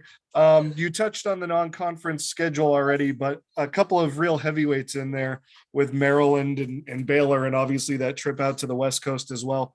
Is there any little bit of concern about, maybe players getting worn down at some point, through that gauntlet before, you get even into the Ivy League? No, I don't think that's one of my concerns. I think for us, I think we'll have more depth than we did last year, which was when we were attacking the recruiting space. We were trying to, target players that could really come in and help us and provide that depth that we necessarily didn't have last year. And I think our first years that are now sophomores have made a tremendous jump and are going to be able to play a lot of minutes for us. And then obviously have, the 3 players that we've, spent a ton of time talking about in Lola Harm and Elena that I think can carry the load. But no, if anything, I think it just, gets us excited to kind of see what we've got and who we can compete with. And, it's going to be fun to take Harmony back home to Texas and be able to play in front of her friends and family. And, going to be fun to have Michigan inside Levites in December. So I think that's the focus, and, in hopes to, come away with a win in some of those games too. So I would not say that I'm worried about that at all. And then one of the other things I was curious about is maybe if we see a little bit of a tweak to the lineup, especially size wise. I mean, I know Kenzie was obviously I think she was about 6 foot roughly, but definitely spent a fair amount of time on the perimeter. I just wondered, do we see a little bit of a shift, whether it's with Mona or Katie in the game a little bit more, and does that free Elena up to be, a little bit more active on both ends of the floor as maybe a stretch 4 or, flying around, where it felt like times last year she had to play a lot of the 5 for you? Yeah, you're spot on with that, Ben. I think, with some of the players that we've added, I think it will allow Elena to kind of step, outside a little bit more than what she was, inside for us last year. I joke about it in practice every day. I'm like, where are all of our guards? Like our big group is winning in numbers. But I think this will allow us, to really, move her and allow her to be the big guard that she claims that she is. And give Katie Krupa an opportunity to play more minutes. And, I think Abigail Wright is a first year that has been mentioned. I think she will have, tremendous success inside for us. Mona also adds depth to that position as well. So yeah, I think for us, it's all about versatility and being able to put our players in positions to be successful. And I think, our bigs, fortunately enough, can play on the perimeter. That's one thing that we really require them to do, because we want floor spacing and we want to allow, players like Harm and Carly to be able to make plays in the middle and outer thirds. So yeah, it's fun. It's fun putting them in positions, and we'll see how it goes. And then just one for Harmony here. Obviously we saw you a lot on the ball last year, but with Maggie McCarthy now gone, sort of she was really more of a true point guard when she was on the floor. So, obviously, you've worked a lot on your ball handling and sort of your initiating the offense. Is that something that you've done even more work on in the off season? And is that something you're looking forward to maybe taking on more of that challenge this year? I wouldn't necessarily say it's a challenge, but that's something that I'm definitely looking forward to this year. I have been working on my complete game this summer. So in short, to answer your question, yes. All right, Ben, thank you so much. Let's hear from now David Korzeniowski of ESPN Plus. David? Thank you, Lance. Coach, just a couple quick ones for you, but this was your first recruiting class that you brought in. So what about those 3 first years, fits your vision for the program, and how do you kind of get them ready for the speed of the college game? Yeah, thanks for the question, David. It's exciting. It provides an interesting mix, right? And I think, Harm and Lola kind of touched on it. They bring that gritty factor, to a team that already plays, pretty, if you will. And I've said this to our team, really just finding the balance between, playing pretty and gritty. And I think these first years kind of speak to, what we're about and what we ultimately want this team to be about moving forward. And, they've been attacking every single day since preseason started. And they show up with a tremendous attitude. They're incredibly confident. And they want to help us. They want to be on the floor. And I think that speaks volumes about who they are, not only as basketball players, but as people. And I think ultimately they add just tremendous value to our locker room, which at the end of the day is so important for me as the head coach of this program and our staff. So yeah, I hope that you see all 3 of them on the floor. I think they all are very different. Carly will, to the last question, allow Harmony to continue to play on and off the ball, because she provides, that point guard, role that we hope to really allow her to be for the future. And Abigail, just, she's someone that we feel like in our league can really help us on the glass, defensively, and just is not afraid to, put her body in positions to help our team be successful. And Mary, I love talking about Mary. She is just this silent assassin who just is willing to do whatever it takes, to be, to help our team be at our best. And she's my first commit ever. So she obviously has a soft spot in my heart. But she's learning by the day. And I think if she can continue to take strides on the defensive end, you'll see her a lot as well. I wanted to ask about the defensive end as well. I know that you mentioned it, leading up to some games last year, as maybe when the team didn't do as well as you were hoping in some games, it was the defensive side that you wanted to tighten up and improve over the course of the year. And you guys did that. Can you talk about what you view as your team's sort of defensive look this year, and some ways you're trying to build on last season? Yeah. I think we just want to be aggressive. We want to be aggressive on both ends of the floor. And I think if we're dictating what's happening from a defensive standpoint, then we're in really good shape to ultimately come out with a win. And I think we've got that depth factor will really help us. I think foul trouble really hurt us last year. I think our first years last year, understanding kind of the game, and you can't put 2 hands on people, freedom of movement in that sense. I think just, being versatile in ways to be able to switch up and guard people, hedging, right? Like aggressive ways that we feel like we can really, dictate things on defense. So they know how I feel about that end. It is something that we preach every single day, and we've got to continue to challenge ourselves to be better on that end, because in close games towards the end of the year, it was about getting stops, and we really need to get to a point to where, we can score, but we can also get stops when we need to. And thank you so much for the questions, David. All Ivy selections, Lola Mullaney and Harmony Turner, as well as Harvard head coach Carrie Moore, joining us here on Ivy League Women's Basketball Day. I enjoyed the conversation with the three of you. I wish you the best of luck this upcoming season. Thanks so much for hopping on. Thanks, Lance. Appreciate it. You got it. My pleasure. As Harvard opens its season on the road against Maryland on Monday, November 6th at 7 p.m. Eastern. From Harvard, we move to their travel partner. The Dartmouth Big Green finished last season 8th in the conference, winless in Ivy League play, 2-26 overall, but it is a new regime as they begin a new chapter. As joining us today is their brand new head coach, Linda Simino, along with guard Victoria Page. Well, Coach, welcome aboard to the Ivy League. It's a pleasure having you here in the mix. I will start with you with some opening statements.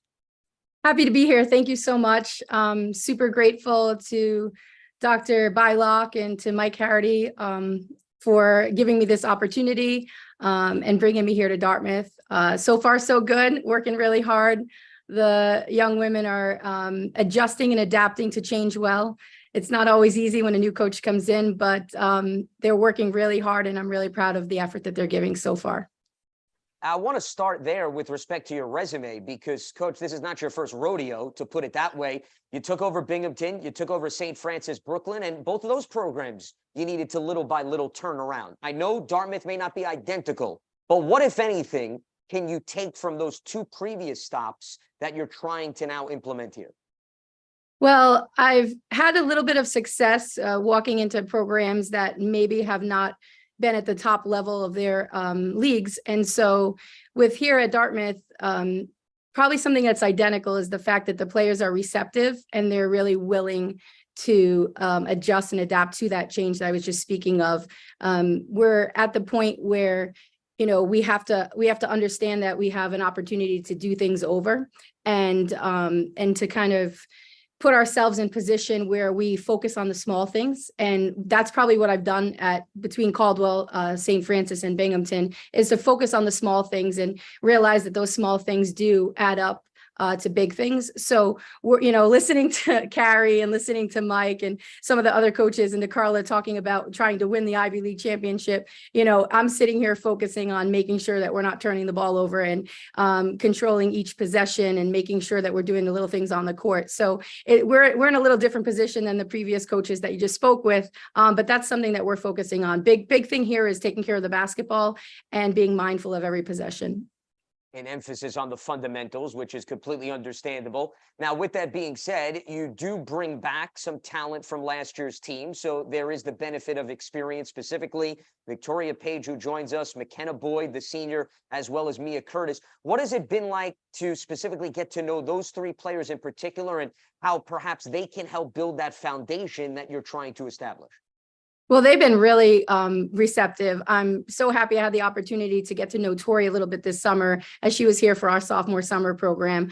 So we were able to have many conversations throughout the summer. But those players are being really open and willing to adjust and adapt to a new style of play. I think they like our style. I think they're eager and excited about what we're doing here. And so we have those three guards, and then we also have a couple of big post players.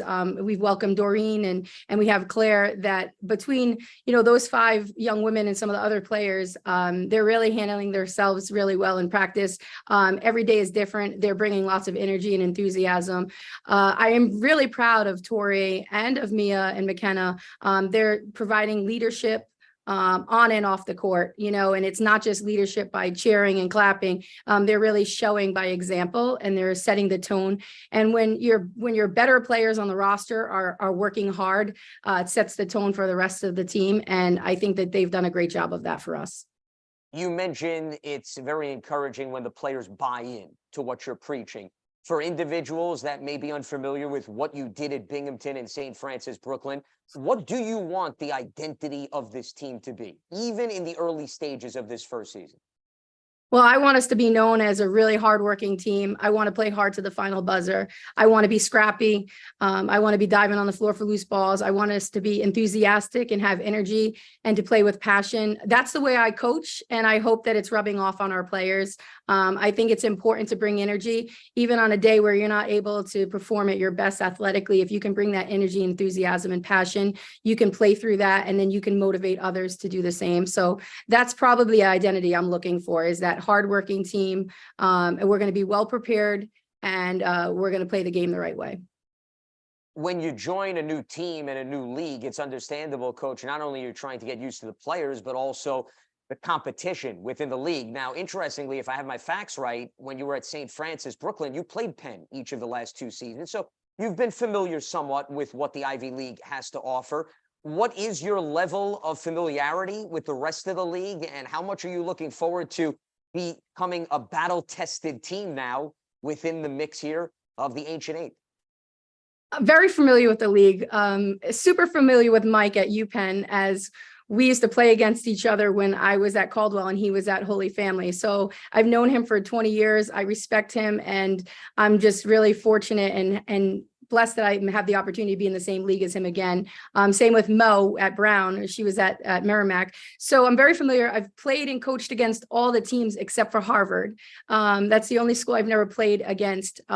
So have some wins against the league, have some losses against the league. And so I know it's a challenge. I know this league is really good. It's really strong. We have some of the best coaches out there in the league and some of the smartest, most fundamental players. It's a different type of game. Like Mike said earlier, it's a defensive minded game in this league.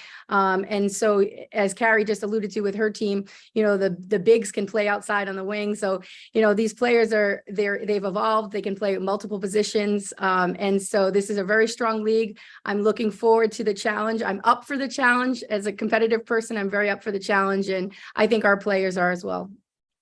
Well, you're going to be able to cross off that item on the bucket list, Coach, because you will be playing Harvard multiple times this season. So I'm glad that you'll be able to set that aside. I want to bring Victoria into the conversation as we move along here, previewing the Dartmouth Big Green for the upcoming 2023-24 season. So, Victoria, we heard from Coach saying how it's been very encouraging and exciting to interact with you, the players, and you being adapting to this new system. What has it been like from your perspective as you now welcome in a new scheme as well as a new coach?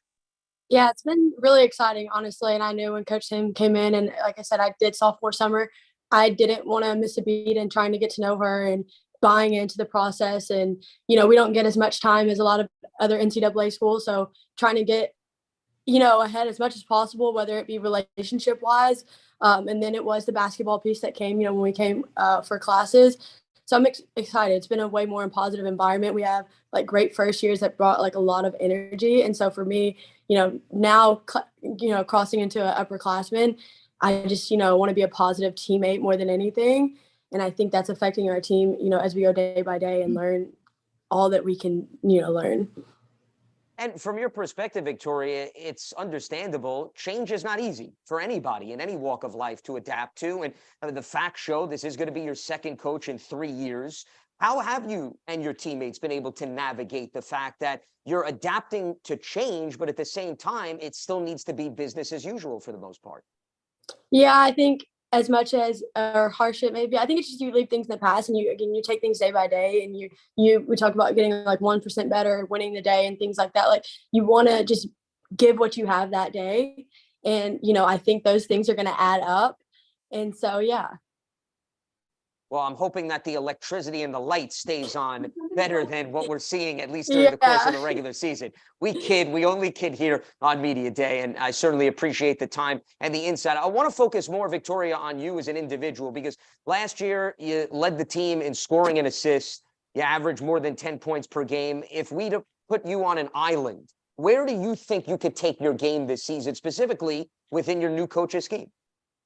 Yeah, I think I am being allowed to be more aggressive within my game, and, you know, having more opportunities now to be at the wing and score more, and not necessarily per se hold the burden of being a point guard as well and facilitating, because I did, you know, have a lot of turnovers last year in doing or trying to do both. And I've appreciated Coach Tim's pure honesty with me in that, and saying that, like, this is where we see you fitting. I think having that clarity has given me more confidence to kind of step in to, you know, my role, whether it be in scoring and being aggressive, being on the defensive end. I know, again, like fouling was an issue for me. So just stepping off and being receptive to, you know, what coach is telling me and like how I can get better and how I'm going to have to change as a player just so we can improve our play. Victoria, we heard from Coach talk about there's a fundamental emphasis right now. It's to establish that foundation, the little things. But you've experienced life in the Ivy League. when you look at how competitive this league is and what you and your teammates are going to need to do to start scratching that surface, what are you looking for out of yourself and your teammates in order to take that next step? Like she said, the details are really key. And I think she's going to mention a detail now, but being able to remember the detail in the next, in the second hour of practice and being able to, translate from drill to drill. I think those are the things that are going to help us, because we may have to remember some certain thing from one scout and translate it to another scout, or, remembering plays in a certain regard. So I think just being, receptive to that and, translating from drill to drill. I brought up the names McKenna Boyd and Mia Curtis earlier in the conversation. How nice is it that there is this nucleus of veteran leadership that is coming back as you now transition to a new coach and a new scheme? Yeah, I think we've, all had now 3 years to play together. And I know just on a personal level that we've been able to be, again, like I said, as I've been honest with coach, as, on a player level, we've been honest with each other and how we can try and raise the level of play here. Whether it be, in our teammates' confidence or just in, the details of what, like, I know Mia is someone that's been real accountable for me, whether it was last year into this year, or she's a great vocal leader in that she's, raising the level of play for our first years, and they're very receptive to that. And McKenna as well, she's always been a really good defensive person for us. And I'm not shocked when she's either getting steals or, pressuring the ball really well. And those are things that, I try to emphasize to them that their strengths as well. And we're have done really well at, being accountable with each other. Well, let's open up the conversation to some media questions as we move along here and preview the Dartmouth Big Green for the upcoming campaign. And we check in with Jen Hatfield of The Next. Jen? Thanks, Lance. Hi, everybody. Coach, starting with you, when we spoke right after you got hired, I told you I was going to bring this up again, but you were talking about how you weren't sure yet exactly how you were going to play because you didn't know what you had and how it all kind of fit together. So what have you figured out so far about the style of play you're going to be able to implement this season? And what are you still trying to figure out? Thanks, Jen. How are you?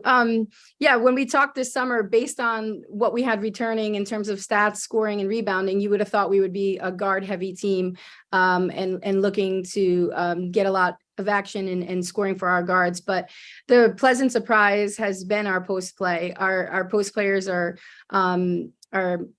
stepping up. They're big, they're strong. I can't say enough about Doreen and Claire. And then, we have a couple of first years that came in and are challenging them and adding to the mix.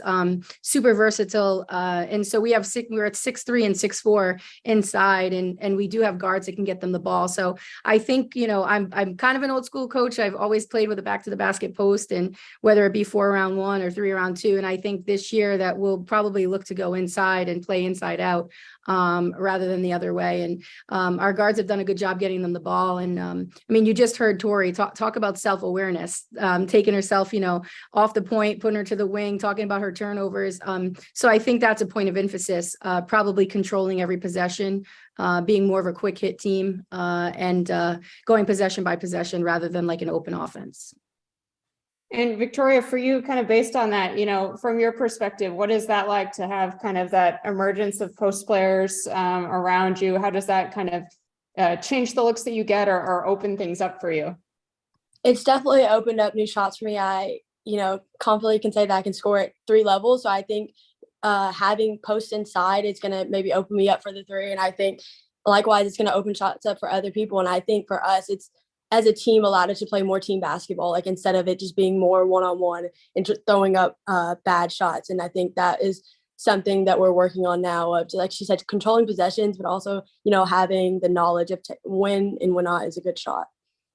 And Coach, just one more for you, just in general, what excites you most about the potential that this team has in year 1? Their hungriness. They're very hungry and willing. They're just willing to work hard and willing to learn and be receptive. And I think that's really important. That's all you can ask as a coach is to have self-motivated players. And so we don't have to focus on that. We can focus on coaching and teaching rather than motivating. And thanks so much, Jen. Let's go to Rob Brown of Ivy Hoops Online. Rob? You arrive in the conference and at Dartmouth a really interesting time. There are conversations about athletic scholarships, certainly the men's team and the NLRB and unionization. How has that has that, filtered down with the women's team as well? Well, thanks for your question, Rob. Honestly, it's not affecting us. We're focusing on us and our program in women's basketball, and we have enough to focus on in our own program, and that's where our focus has been, staying within ourselves and our program. And I know when you talked to Jen early in the summertime, you mentioned that idea of year one battling against the teams who weren't in the Ivy tournament, positions 5, 6, 7. With the goal of making a top 4 position in year 3. Those are pretty big goals. Where do you still feel that same way? Is the team, excited by that kind of, mindset? Well, no one walks into a game thinking that you're going to lose, right? I mean, we walked in last year, I walked into Michigan State, and there's not one person on our team that thought we were going to lose that game, and we ended up beating them. You have to have a mindset that you can go into any game and win. I'm sure Harvard has the mindset that they're going to host Michigan next year, in December, and they're going to win in that game in Boston. So for us, it's a mindset, and you have to have a positive mindset and focus on what you can do, not what you can't do. And that's where we've been focusing in as a program. Obviously, we open up November 6th, and that's probably the most important game on our schedule, because that's where we need to try to learn how to win, and this team has to learn how to win. And these 1 and 2 possession games are vital, and they're important, and that's where we're going to start to do some situational stuff in practice and learn how to win those games. Thanks, Coach. You're welcome. And thanks so much, Rob. Head coach Linda Simino, as well as Victoria Page, joining us here on Ivy League Women's Basketball Media Day. Coach, once again, welcome to the Ivy League. I look forward to getting to know you better moving forward. And Victoria, thanks so much for joining us. I wish you the best of luck here in the upcoming campaign. Thank you. Thank you. You got it. My pleasure. Dartmouth starts its season on the road when the Big Green visits Bryant at 5 p.m. Eastern on Monday, November 6th. We move along from Dartmouth. We now head to Ithaca, New York, to see what's going on with the Cornell Big Red. Finished last season with a record of 10-17 overall, 7th in the league last season with a mark of 3-11. And joining us today is head coach Dana Smith, along with guard Mia Beam and forward Emily Pate. Well, I welcome the three of you on board here to Ivy League Women's Basketball Media Day. Thanks so much for joining us. And Coach, it's always good to see you. I will set you up to begin the festivities here with some opening statements. Thanks, Lance. Good to be here. Thanks for having all of us. And just excited to get another year started. I've enjoyed our team so far this year. It's been a young season, but a really good opportunity for us to get to know a lot of new people. We have 5 freshmen in the program. We've had some injuries and illness early in the year, so it's really given those young players in our program, freshmen and sophomores, a greater opportunity to get some much needed playing time and just extensive reps and everything that we're doing. But we had a really good preseason conditioning, strength and conditioning, and the basketball, learning a lot. I love our attitude. I love our approach. And it's been a fun group so far. We lost a couple important seniors as far as points and other statistical production, but we're really excited about the group we have very early in the stages. So a lot of gelling and team chemistry still need to be done, but it's a good group to go about it with, and we're just excited to get started. Coach, you referenced the incoming class. I want to bring into the conversation Emily Pate, because she had a fantastic first season in the Ivy League. How much do you use her as an example when you're trying to mesh in some new faces and say, hey, here's a player, jumped immediately in, made an impact, and there's no reason why we can't have other players follow that lead? Well, I don't call her out in person, right? I'll do that to you in your face, but no, you know what? I think Emily's play is just a great example. I think our players see her work ethic on a daily basis. Emily's trying to learn how to lead by her voice a little bit more, but she's a sophomore and she's young and she has time for that. Her leadership and her example comes in her daily approach to what her commitment is to our team. She's the first in the weight room every single day doing extra. She's out on the court every day shooting. She's such a kind person to our underclassmen and upperclassmen. She's somebody that goes all out in everything she does, and she continues to be a student of the game with the coaches and coaching staff through film and extra time on the court. So I think our freshman class can just look at her because she's constantly there and present without me having to say much. You also brought up the fact that you did lose some talent on both sides of the ball, specifically Anya McNicholas, one of the top defensive players of the Ivy League, and Shannon Mulroy, who led the team in assists. How do you go about replacing the on-court production as well as how much you leaned on them to really help shape the team?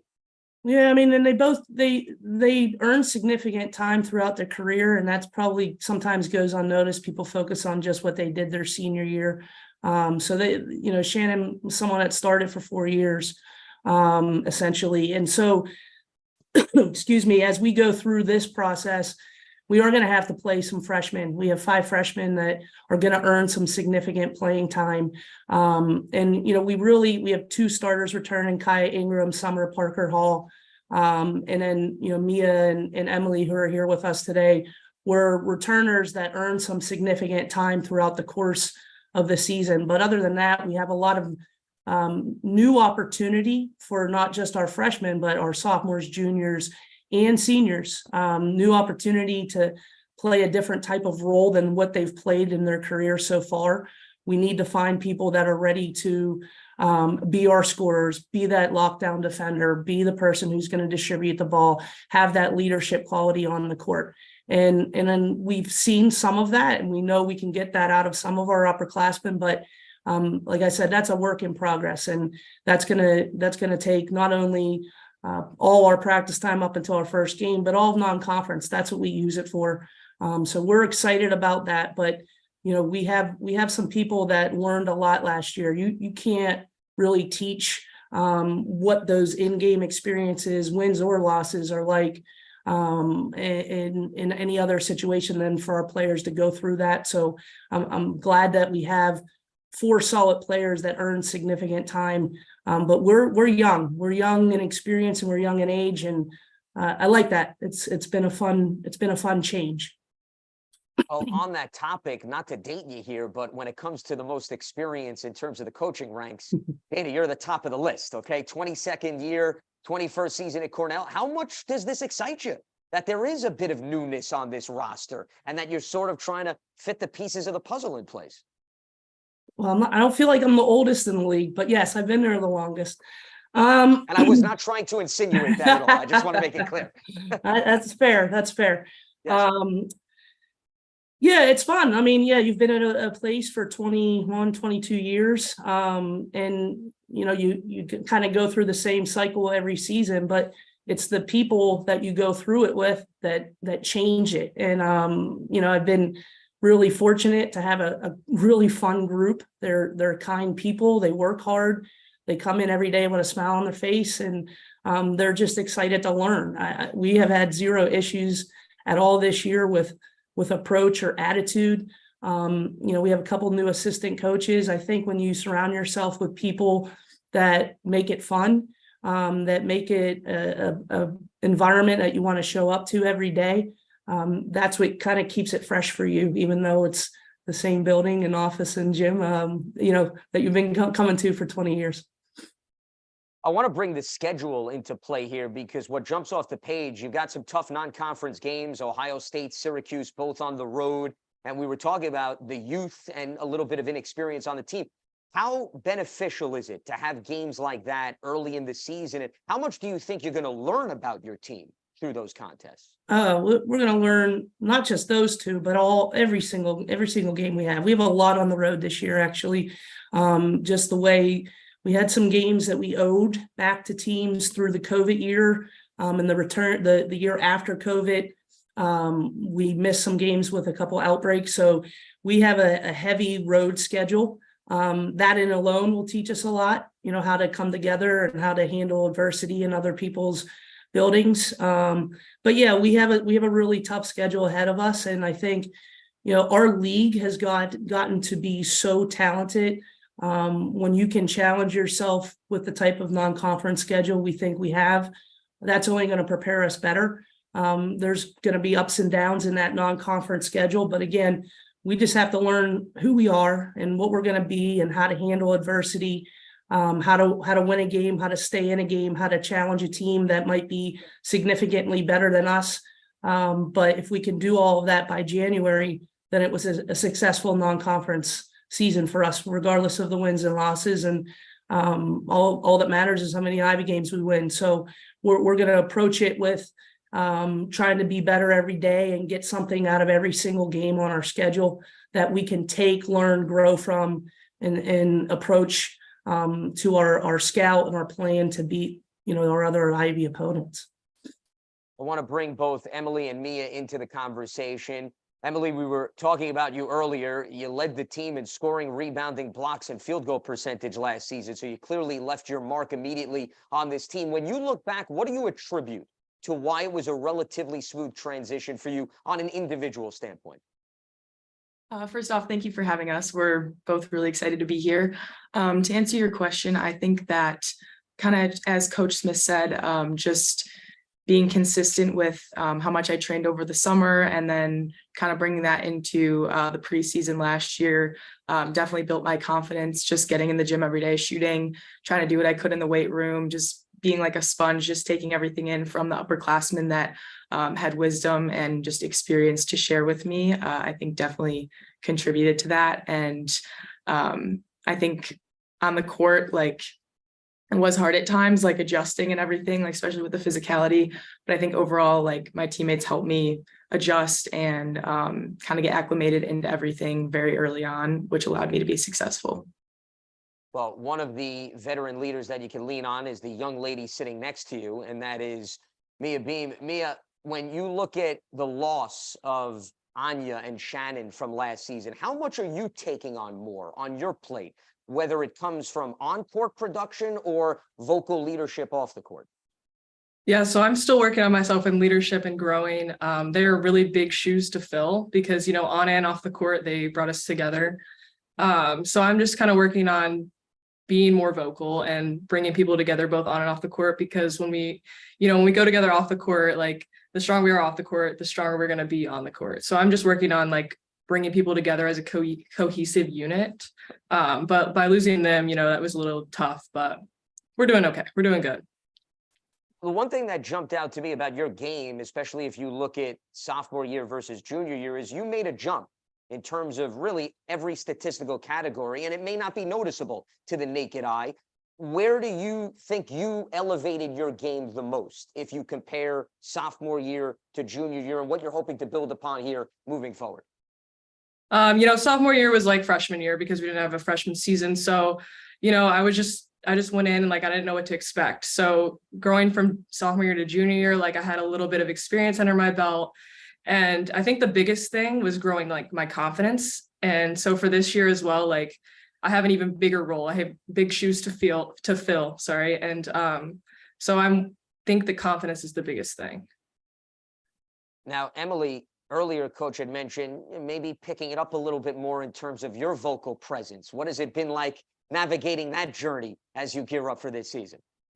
Yeah, I think it's been an adjustment. I think I've done a fairly good job, but I also wouldn't consider myself a typical super talkative person in general. And on the court, a very vocal leader. I would consider myself more, like Coach said, a leader kind of by example. But more recently in practice, when I think that we need to pick it up or play with more urgency or something, I'll try to express that. But even if I don't make it very vocally known, I'll go up to players individually and try to talk to them too.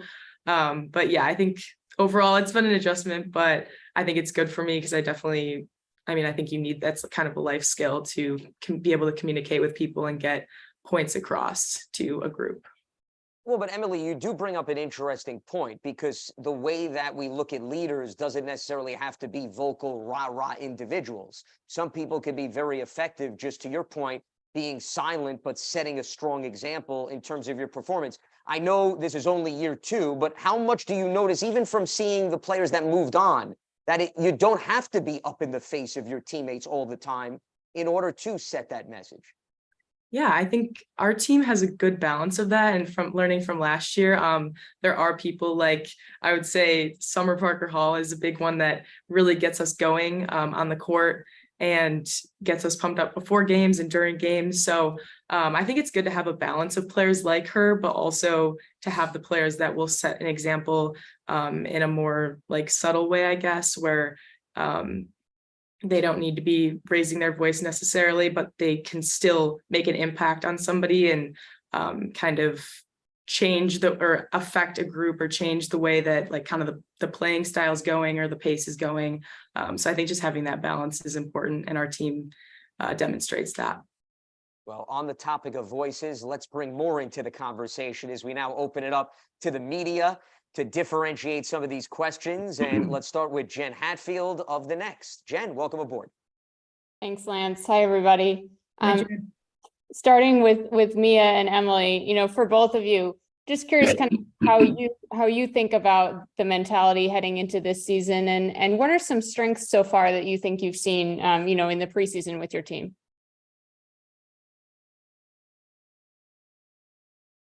Yeah, so you know, I'm very excited for this season, senior season. I think that we've really been focusing on like doing the little things in practice, because that carries big weight once we get to games. So I think that our hustle and our hard work is there, and I think that's probably the biggest thing I've noticed. What about you? Yeah, I would agree. I think that we have a passion and toughness about us that's been demonstrated a lot throughout practice. And I'm also very excited for this season because I think that there's a hunger from our seniors down to our freshmen in terms of just like just wanting to play, wanting to get better, wanting to learn, as Coach Smith said. So I'm really excited for that. And I think our chemistry is getting better. We're learning to play together and kind of learning how each of us plays, especially as the freshmen get acclimated and everything. So yeah, I'm excited for this year. Thank you. And Coach, for you, you know, you mentioned the newcomers, young players. Who's kind of stood out to you in the preseason, or who do you think has particularly improved, you know, among kind of the new faces that you have, or some folks who maybe didn't get as much playing time? You know, our freshman class, I think each of them have had a moment where, you know, we kind of look at each other in the office afterwards and we're like, okay, we got something there. Zai Kilgo is a freshman point guard that's going to earn significant time because of the loss of the guards that we've had in the program. And, you know, she's somebody that has a great presence about herself and has some shiftiness and craftiness to her game. You know, we've seen at times Rachel Cause has done quite a bit. She battled a little bit of an illness that took her out for an extensive period of time, but has a knack for the game. She's really a smart basketball player, can finish inside, a small forward, similar style to how Emily plays. Maya Watts, a freshman forward that, you know, we just have loved her intensity. She brings a little size to us. And you know, another freshman, Clark Jackson, who's just so athletic and she's explosive to the ball. She is really a smart defender, asks a ton of questions and changes what she's doing almost immediately. You know, we have a good group of freshmen. Cam has been a little sick, but we've had a good group of freshmen that are really picking things up quickly. Probably quicker than most years, and that's needed. I mean, we had 12 players early in the season due to injury and illness. 5 of them were freshmen. So we had 7 upperclassmen with 5 freshmen. And if you're playing real basketball, you know, you need all 5 of them on the court. So we needed them to be students of the game, and so far they have been. Jen, appreciate the question. Let's hear from Rob Brown of Ivy Hoops Online. Rob? Hi, Coach. It seems like, you know, from thinking back to the post missed season, this year it seems like you have a little bit more depth in or at least a little bit more experience in the starting rotation than past years. Where is the goal right now? Is it Ivy title, of course, but is it also like, tournament or, moving up the ladder each year? Where do you see, the realistic goals for this team? We have to go from small to big. We obviously want to win an Ivy title, but our goal today is to get better today. What we need to do is understand who we are, where we can go, and prepare ourselves the best we can in non-conference to compete with the Ivy opponents. And then the next step is, we want to make the tournament. And I don't think that's an unrealistic goal for us. If we can play to our potential, we might not have the exact same skill as a lot of teams, but we play with a lot of grit and a lot of heart. We need to show that on a consistent basis, and if we can do that, there's no doubt that we can compete. So you always have a chance. Get into the tournament, you have a chance to win the league. I think we can do that if we come together the way that we were probably, excuse me, capable of doing. But there's a ton of intangibles with that. We need people to grow. We need them to mature. We need them to develop, and we need a sense of team play and chemistry. And we're getting there. It's been a good, fun, slow process, but it's not probably where it is with some of the other teams. But we have a little bit more depth. We have a little bit more upperclassmen that had some significant minutes than what we've had in the past. So hopefully that will pay off, and we'll see that production increase from last year, which is what we need to do. We need to score more. We need to score more points than last year. We struggled quite mightily with that. I feel like we can defend and we can game plan with the best of them. But we needed to be able to execute and score more on the offensive end. And so that's, what we have to add to our game. And that defense was well established based on finishing third in the league in scoring defense last season. She is Cornell head coach Dana Smith, players Emily Pape, as well as Mia Beam. I thank the three of you so much for joining us, and I wish you the best of luck in the upcoming season. Thank you. Thanks for having us, Lance. You got it. My pleasure. As Cornell's season begins with a trip to Colgate at 7 p.m. Eastern on Tuesday, November 7th. From Cornell, we move on to their travel partner, the Columbia Lions, the reigning Ivy League regular season champs, 28-6 overall, a new program record for W's, 12-2 in conference play. They made a trip to the WNIT for the second straight season, all the way to the championship game against Kansas. And joining us today is head coach Megan Griffith, along with guards Abby Chu, as well as Kitty Henderson, as I see a bunch of familiar faces here on screen. It's good to see the three of you. Looking forward to the upcoming season. Coach, I will start with you with some opening statements. Hey, Lance. We are thrilled to be here. We're thrilled to be back. This means that the start of basketball season is around the corner. And I know we have a lot of new faces in our program that we're eager for everybody to get to know. These two young women on the screen with me, they're no stranger to our league. But we have 8 new players in our program. And, I would just say that the energy in our gym has been fantastic. Level of communication, attention to detail. We've got, although new and, 6 of them are first years, 2 of them are transfers. They're extremely intelligent and smart, and they're picking up on concepts really fast, which has allowed us to progress faster than even I thought at the beginning of this season. So we're really eager for everybody to get to see us. We have an extremely challenging non-conference schedule that I think will set us up really intentionally for the Ivy League and to be playing into March. And again, like I said, just excited to get this rolling. So Abby and Kitty, that I'm sure they're excited to answer some questions for you all as well. Absolutely. Okay, so we'll start with the players, and then I'm going to circle back to you, Coach, eventually in terms of the conversation. Kitty, I want to start with you because it's a Henderson family affair this year, with your sister joining the mix, as Coach alluded to, some of the new faces. What is it like to be able to share the court with your sister, and how much do you think she will add a new dimension to this team? Yeah. Hey, Lance, it's nice to see you again. Absolutely. Yeah, I'm very excited to have Fliss here. Like you said, it's kind of a edge that we have because we have played together our whole lives. But it's really exciting. We have really, really strong guards. So we have a lot of depth on the bench. We can kind of just get everyone in any position. We're very versatile in that way. So I'm super excited to kind of see that that part of the game this year. Abby, you're coming off another very strong campaign. As Coach alluded to, though, it's hard to overlook the fact that there's no Caitlin Davis, there's no Hannah Pratt, there's no Jada Patrick, 3 key ingredients. What is your mindset in terms of how much more you may need to take on this season after losing that boatload of talent? Yeah, I mean, obviously we're gonna miss those players, but I want to emphasize the fact that like we have some great talent coming in, and you guys will see that as we start playing. And I'm just super excited. As terms as my load, what I have to produce, just trying to get better. I don't think there's a certain amount that I need to produce more, but I think just learning to play with the players around me and making them better, as well as they're gonna make me better as well. So.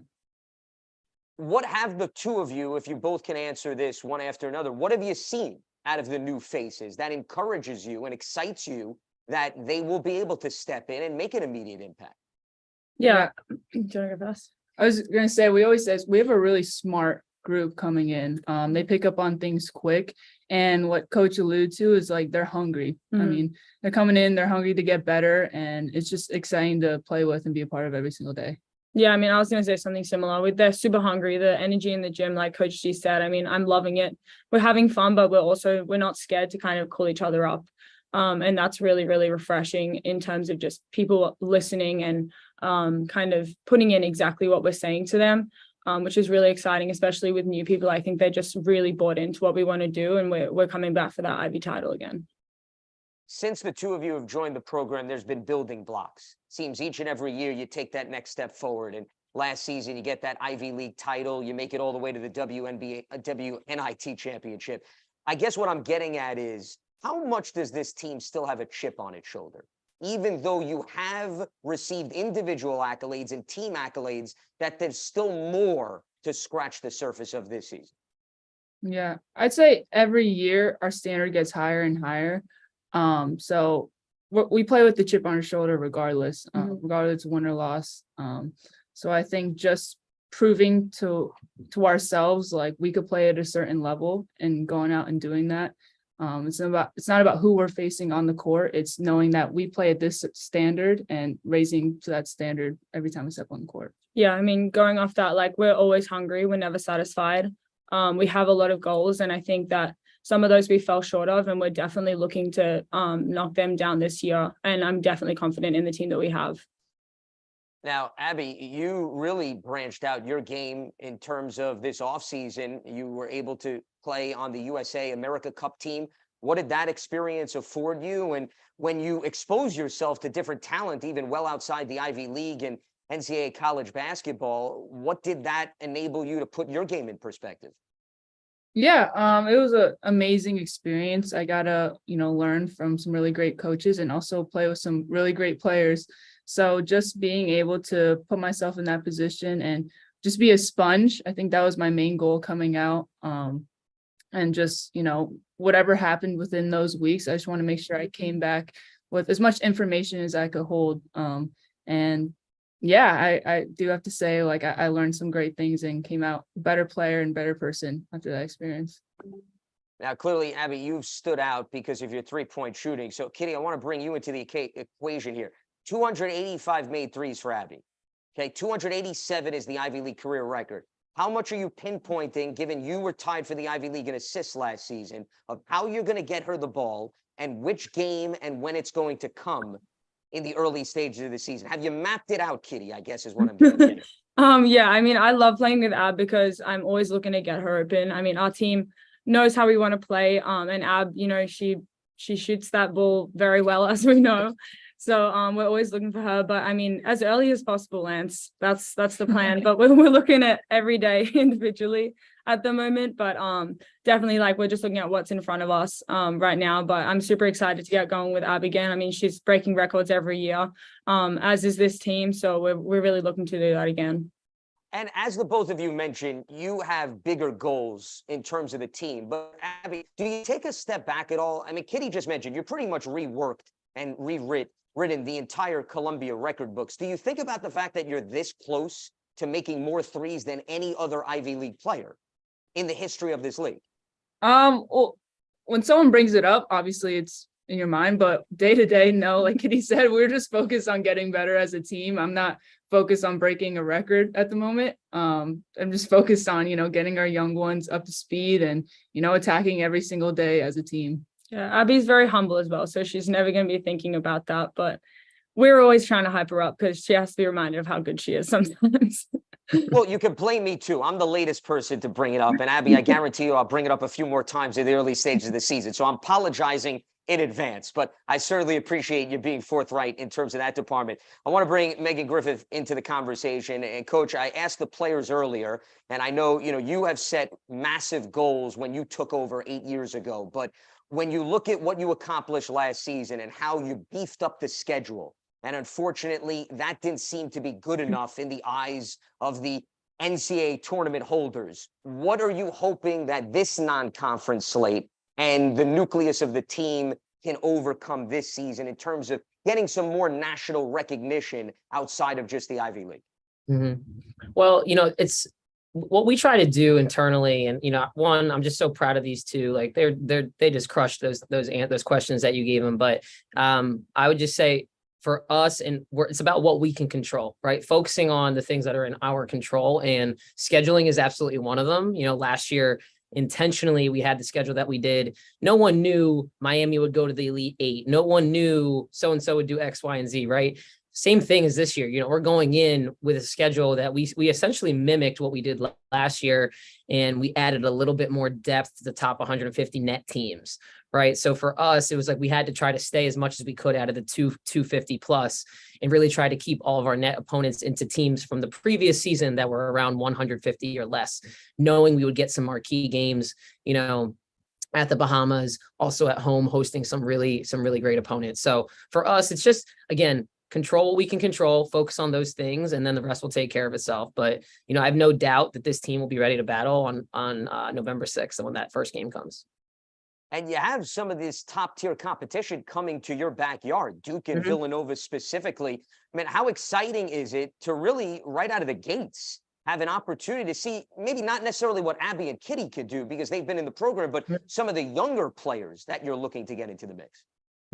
Yeah, I mean, it's, why wait, right? This is not a long, like, basketball season is long, right? In terms of, like, we were playing till April 1st last year, right? That's a long season, but every day is an opportunity for us to get better. And this team is extremely focused on the challenges in front of them and not the ones behind them. So we're trying to take every day as a new challenge, a new opportunity. And, having Duke come to your gym in the third game of the season, that's a great opportunity, but so is going to Stony Brook on opening night. So for us, honestly, we're not looking at the name across the jersey. We're just trying to take care of business in our own house first. Caitlin Davis, who is one of the players I brought up earlier, meant so much to your program. You've even referred to her as a unicorn because of the versatility that she brings to the table. And I know your focus is on, hey, there's plenty of talent coming in. But in fairness, Megan, how do you go about replacing a player that really contributed in so many different areas for your team? Well, I can't speak enough about those players that graduated, and Caitlin specifically did a lot for us. We really worked our offense around kind of her skill set, but I can tell you, like, it's not about replacing her. When we recruit, my staff does a phenomenal job. They've just been fantastic in terms of bringing in what we need and not what we have. Right. So we didn't go out and say, hey, we got to go find KD, because there isn't another KD, in my opinion. Right. So you go out and find the people that we think can fill the holes for us, but also continue to shape our offense and defense with the players that we're bringing in, and not just saying, hey, let's try to be what we were last year. So it's definitely more of a by committee approach. I think you're going to see different kinds of lineups on the floor for us than we've traditionally had in the last 5 seasons. But that's what I'm looking forward to, is putting that puzzle together. The person wearing the number 4 jersey is Kitty's sister this next year. And I can tell you she's going to be a lot of fun to watch. So we're really eager to watch our next number 4 step on the court. Well, Kitty already provided a bit of a scouting report, so I think everybody's on the same page with respect to that. It's just a matter of maybe not confusing the 2 Henderson sisters when perhaps calling a basketball game. They can confuse them all they want. Yeah, they can confuse them all they want. I was selfishly referring to a broadcasting standpoint, but yes, from a basketball standpoint, I don't think anybody's going to complain. I'm just selfishly bringing myself into the equation. But before we open up the media questions, with respect to the dynamics of this team, and you've seen them come a long way in terms of what you bring forth on offense and defense, where do you want to see this team make a jump on either side of the ball this season. Yeah, the big thing for me are in-game, like quick adjustments that we need to make. That's our biggest adjustment as a program is, can we do that out of a timeout, on a free throw line, at a foul, dead ball? Can we make the adjustments in the game in that moment? That's something we've been focusing a lot on. We've been really challenging them in practice to be able to do that and take ownership of some of those decisions as well. So that goes for both sides of the ball. But that's the thing that we've really been harping on in this preseason. All right, let's open it up to media questions. Richard Kent joins us from Ivy Hoops Online. Richard, all yours. Hey, Meg, how are you? I'm great, Richard. Good to see you, or see your hand up. Right. So it's well documented that you were either the first or the second team out last year by the selection committee. Do you feel that your institution and the league itself is doing enough to promote women's basketball to make it annually a two-bid league? Well, I think that one, I'm very proud to be a member of the Ivy League and, one of these great 8 institutions.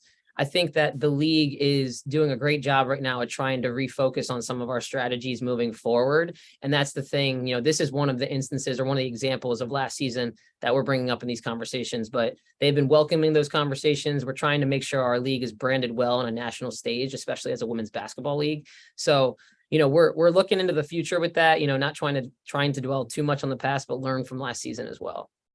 Thanks, Meg. Thanks so much, Richard. How about Jen Hatfield from the Next? Jen. Hi, everybody. Good to see you. Megan, if I can start with you, can you tell us a little bit about your incoming transfers and, how much does it help to have some more experienced newcomers to complement the freshman class? It's great. It is very helpful. I can tell you that, Jen. We've seen the benefits of this with a couple of, the Jada Patrick that came in 2 seasons ago. We even had a transfer 2 seasons prior to that. 2 players that are not just great people, but really high level thinkers of the game. It's been such a luxury to have. They can play, literally the 2 of them were playing 1 through 4 on the court for us. Hey, Ava, I need you to do this. Cece, can you go run the point? And they're just so willing and eager that they've stepped up to every challenge that our team has seen so far, which is a great sign for the adversity that's to come in a long season. So it's been really a true pleasure coaching 2 great basketball minds that are hungry to learn, and really team first mentality. That's one of the hardest adjustments is learning the culture of a program. But I felt, Cece and Ava have done a great job just diving in head first and embracing the things that matter for this program. And then for Abby and Kitty, for both of you, just, Coach G was talking about how things might look a little bit different this year, different people, different positions. What's something that feels a little bit different to you guys, but that you're particularly excited about? Yeah, that's a really good question, Jen. I think that's something that feels a little different. Is definitely the way that we can think about the game of basketball. Like we definitely have a lot of smart players this year that are, like Coach G said, catching on to things really quickly. And so if you tell them one thing, you're not going to have to tell them again a lot of the time. And I think that's something that we're definitely going to bring into the games, and kind of like Coach G said, adjusting quickly in games. That's super important for our success. And I think that's something that's definitely exciting. Yeah, mostly so. 1000%. Some smart cookies on the court. Thank you. All right, Jed, appreciate the question. Rob Brown of Ivy Hoops Online joins us. Rob? Hey, Coach, how are you? Great, Rob. How are you doing? I'm all right, thanks. Last year, Noah missed the whole season, and then Perry left, was injured 2/3 of the way through the season. How are they, getting ready for this season?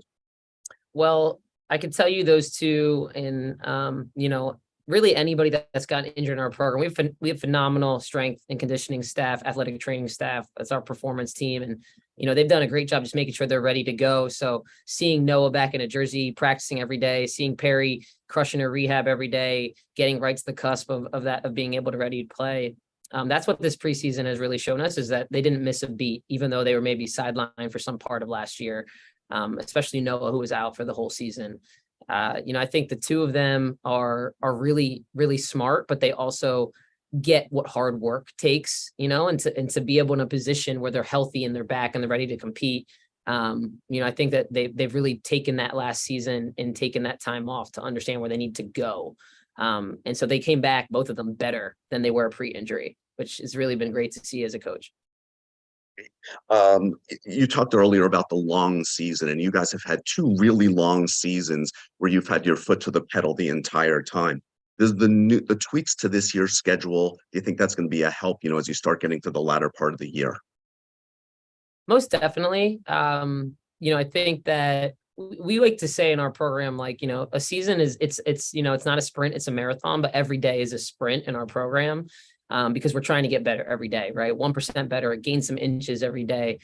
So intentionally with this schedule and with the experience we have coming back, starting with Abby, Kitty, Paige, you name it, right down the line. These players, they played a lot of basketball in the last 2 years, post-pandemic. And I know that we can also trust them to tell us, hey, when they need a day off, maybe we need to go, so-and-so, maybe we need this today. Like, I really trust the 2 of them to tell me what we need and when we need it. So we don't need to practice every day, right? They're really in tune with what's going on with them as a group right now, that I feel like this schedule, the strength of this schedule, but also, having these 2 long seasons, it's like they know what we need. And I'm really leaning into them as our captains, so that, we are as fresh as possible come March. And the last one for me is with that idea of getting greater exposure for the league, 2 bids, each year, getting it consistent. Do you think that there's any tweak that needs to be done to the tournament, the tournament layout right now, especially with the additional tournament, the national tournament that's in place? Something we're talking about right now amongst league members. I think as a women's coaching group, we don't really think the tournament is the issue. We think it's, I think it's the conference season, the non-conference season leading up to that moment, and how we are really making our case to be a too big league before that moment, right? It's almost too late if you're trying to make your case at the tournament, right? It's, we should be talking about these things throughout the entire season, which again, the league has been extremely open to doing that. And I think we will see some changes in the next few years. Thanks. And thanks so much, Rob. She is the head coach of the Columbia Lions, Megan Griffith, players Abby Shue and Kitty Henderson. It's always good to speak with the 3 of you. I wish you the best of luck for the upcoming season. Thanks so much. Thanks, Lance. Thanks for having us. You got it. My pleasure. That is a look at the Columbia Lions in the upcoming season as Columbia opens on the road at Stony Brook on Monday, November 6th.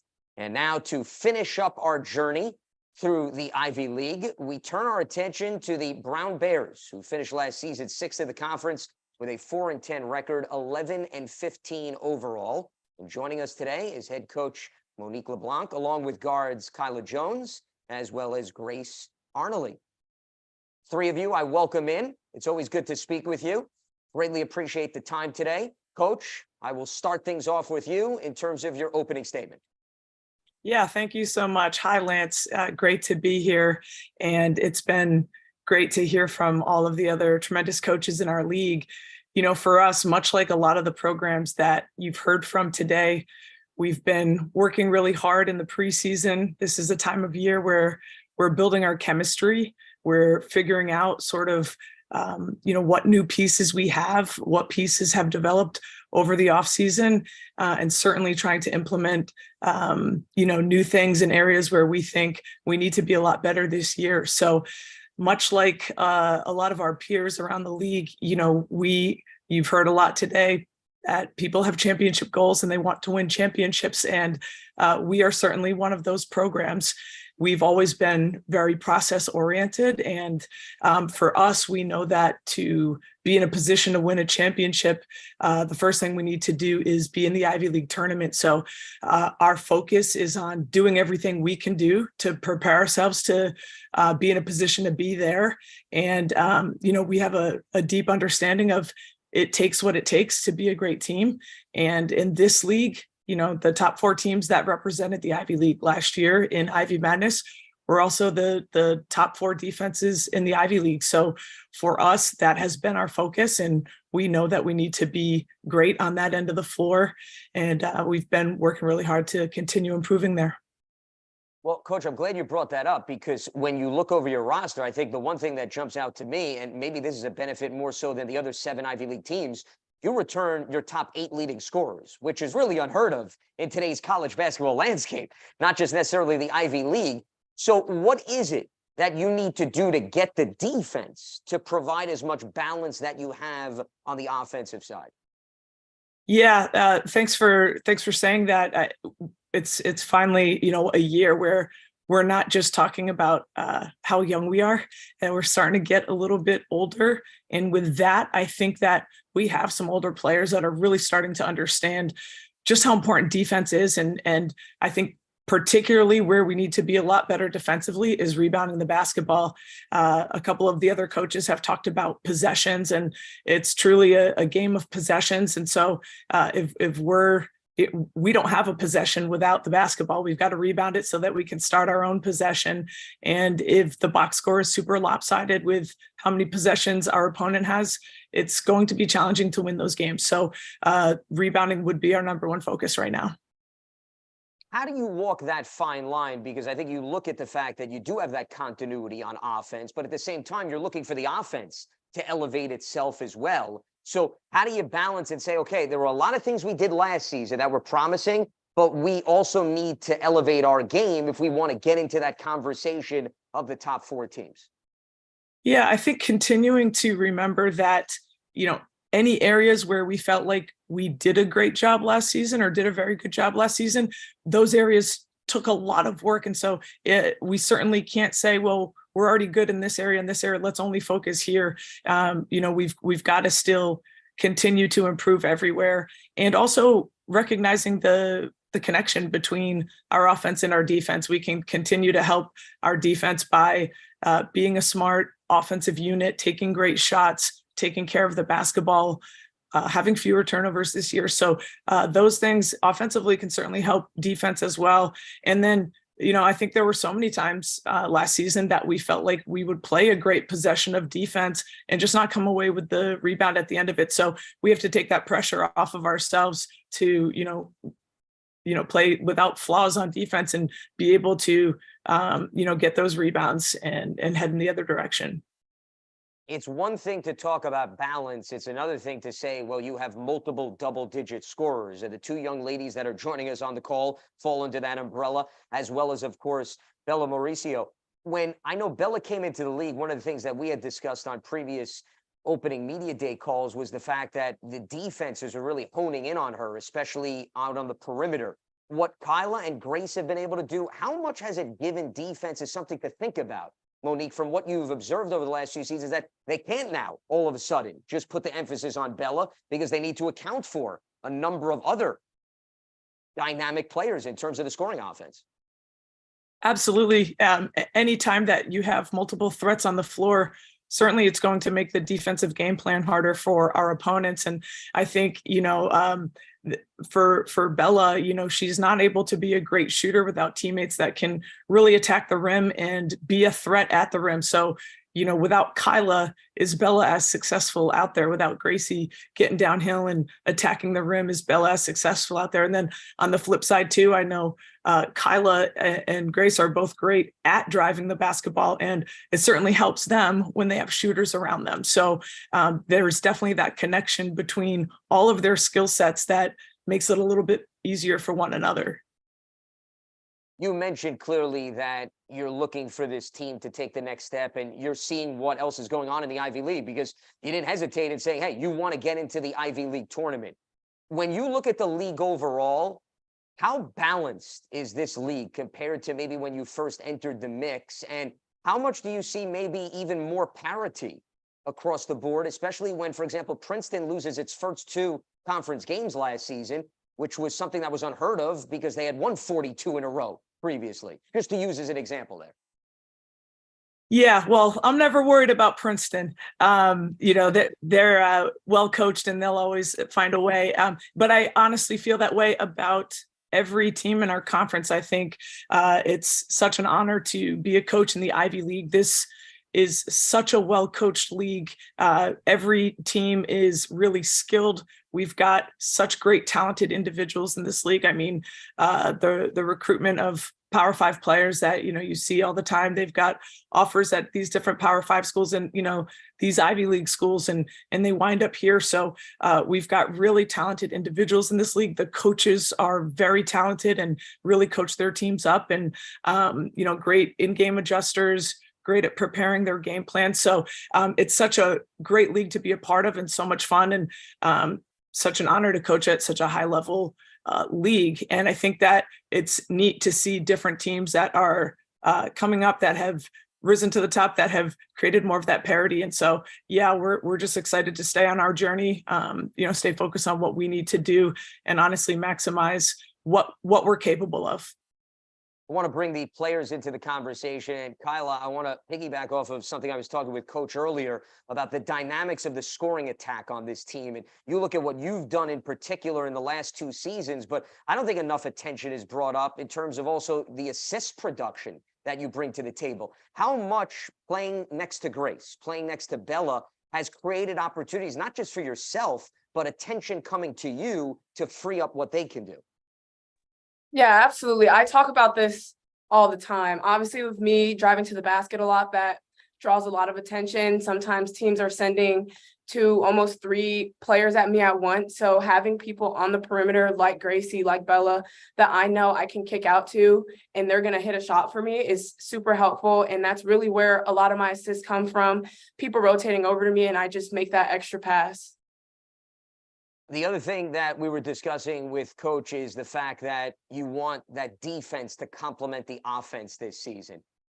How much does that take sacrifice from everybody who's specifically a scorer on this team to maybe say, hey, I give up a little bit on the scoring standpoint, but I also could contribute with some hustle plays on defense, and that could give us the extra push to enter that top 4 realm in the Ivy League?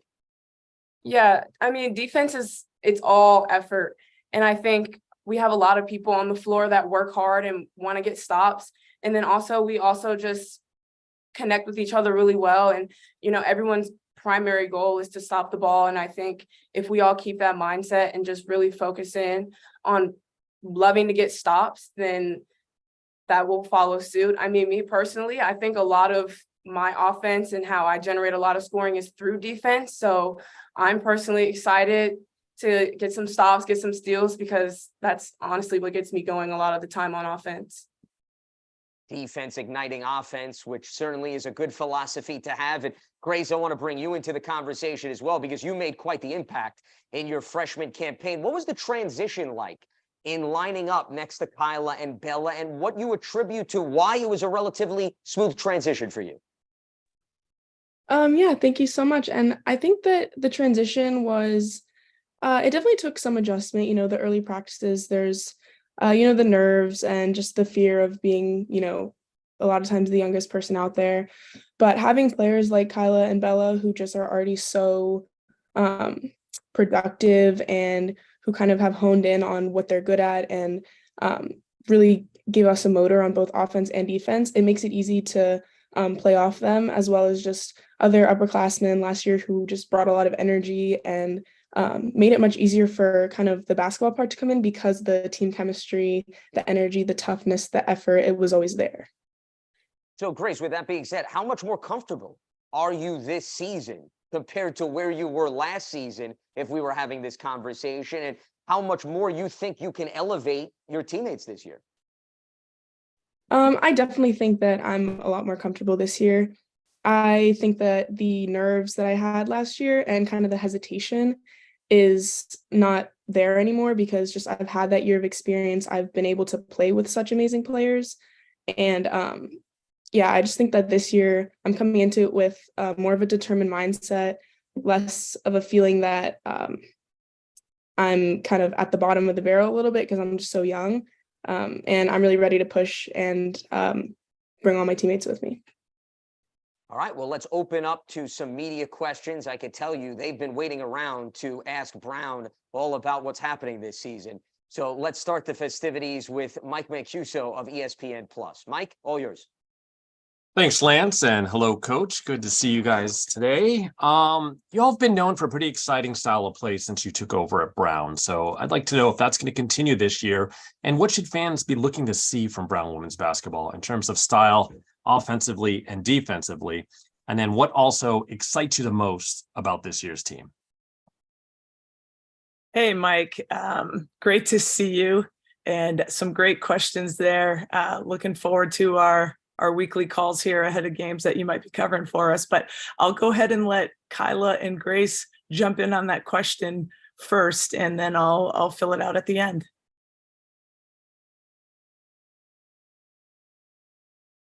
Yeah, I mean, I'm definitely excited. I think, like it's been mentioned a few times, we are returning pretty much a lot of our roster, but at the same time, I think every year, whether you return the same players or it's a different team, there's always a level of excitement that's going to be there. I think everyone worked really hard from, we took what we needed to work on from the previous season and we really honed in on those things in the off season and then over the summer. So I'm personally really excited to just see how everything comes together on the floor.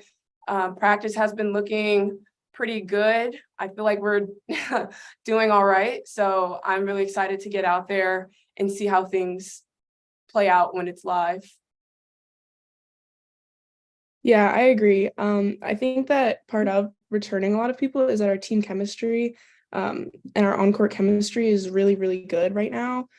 People have kind of learned how to play with each other and play off of each other, both on offense and defense, kind of learning what your teammates are going to do and being able to use that to our advantage. So I think that it's just going to be really exciting to see the pace that we play with. I think we're really ready to push the ball.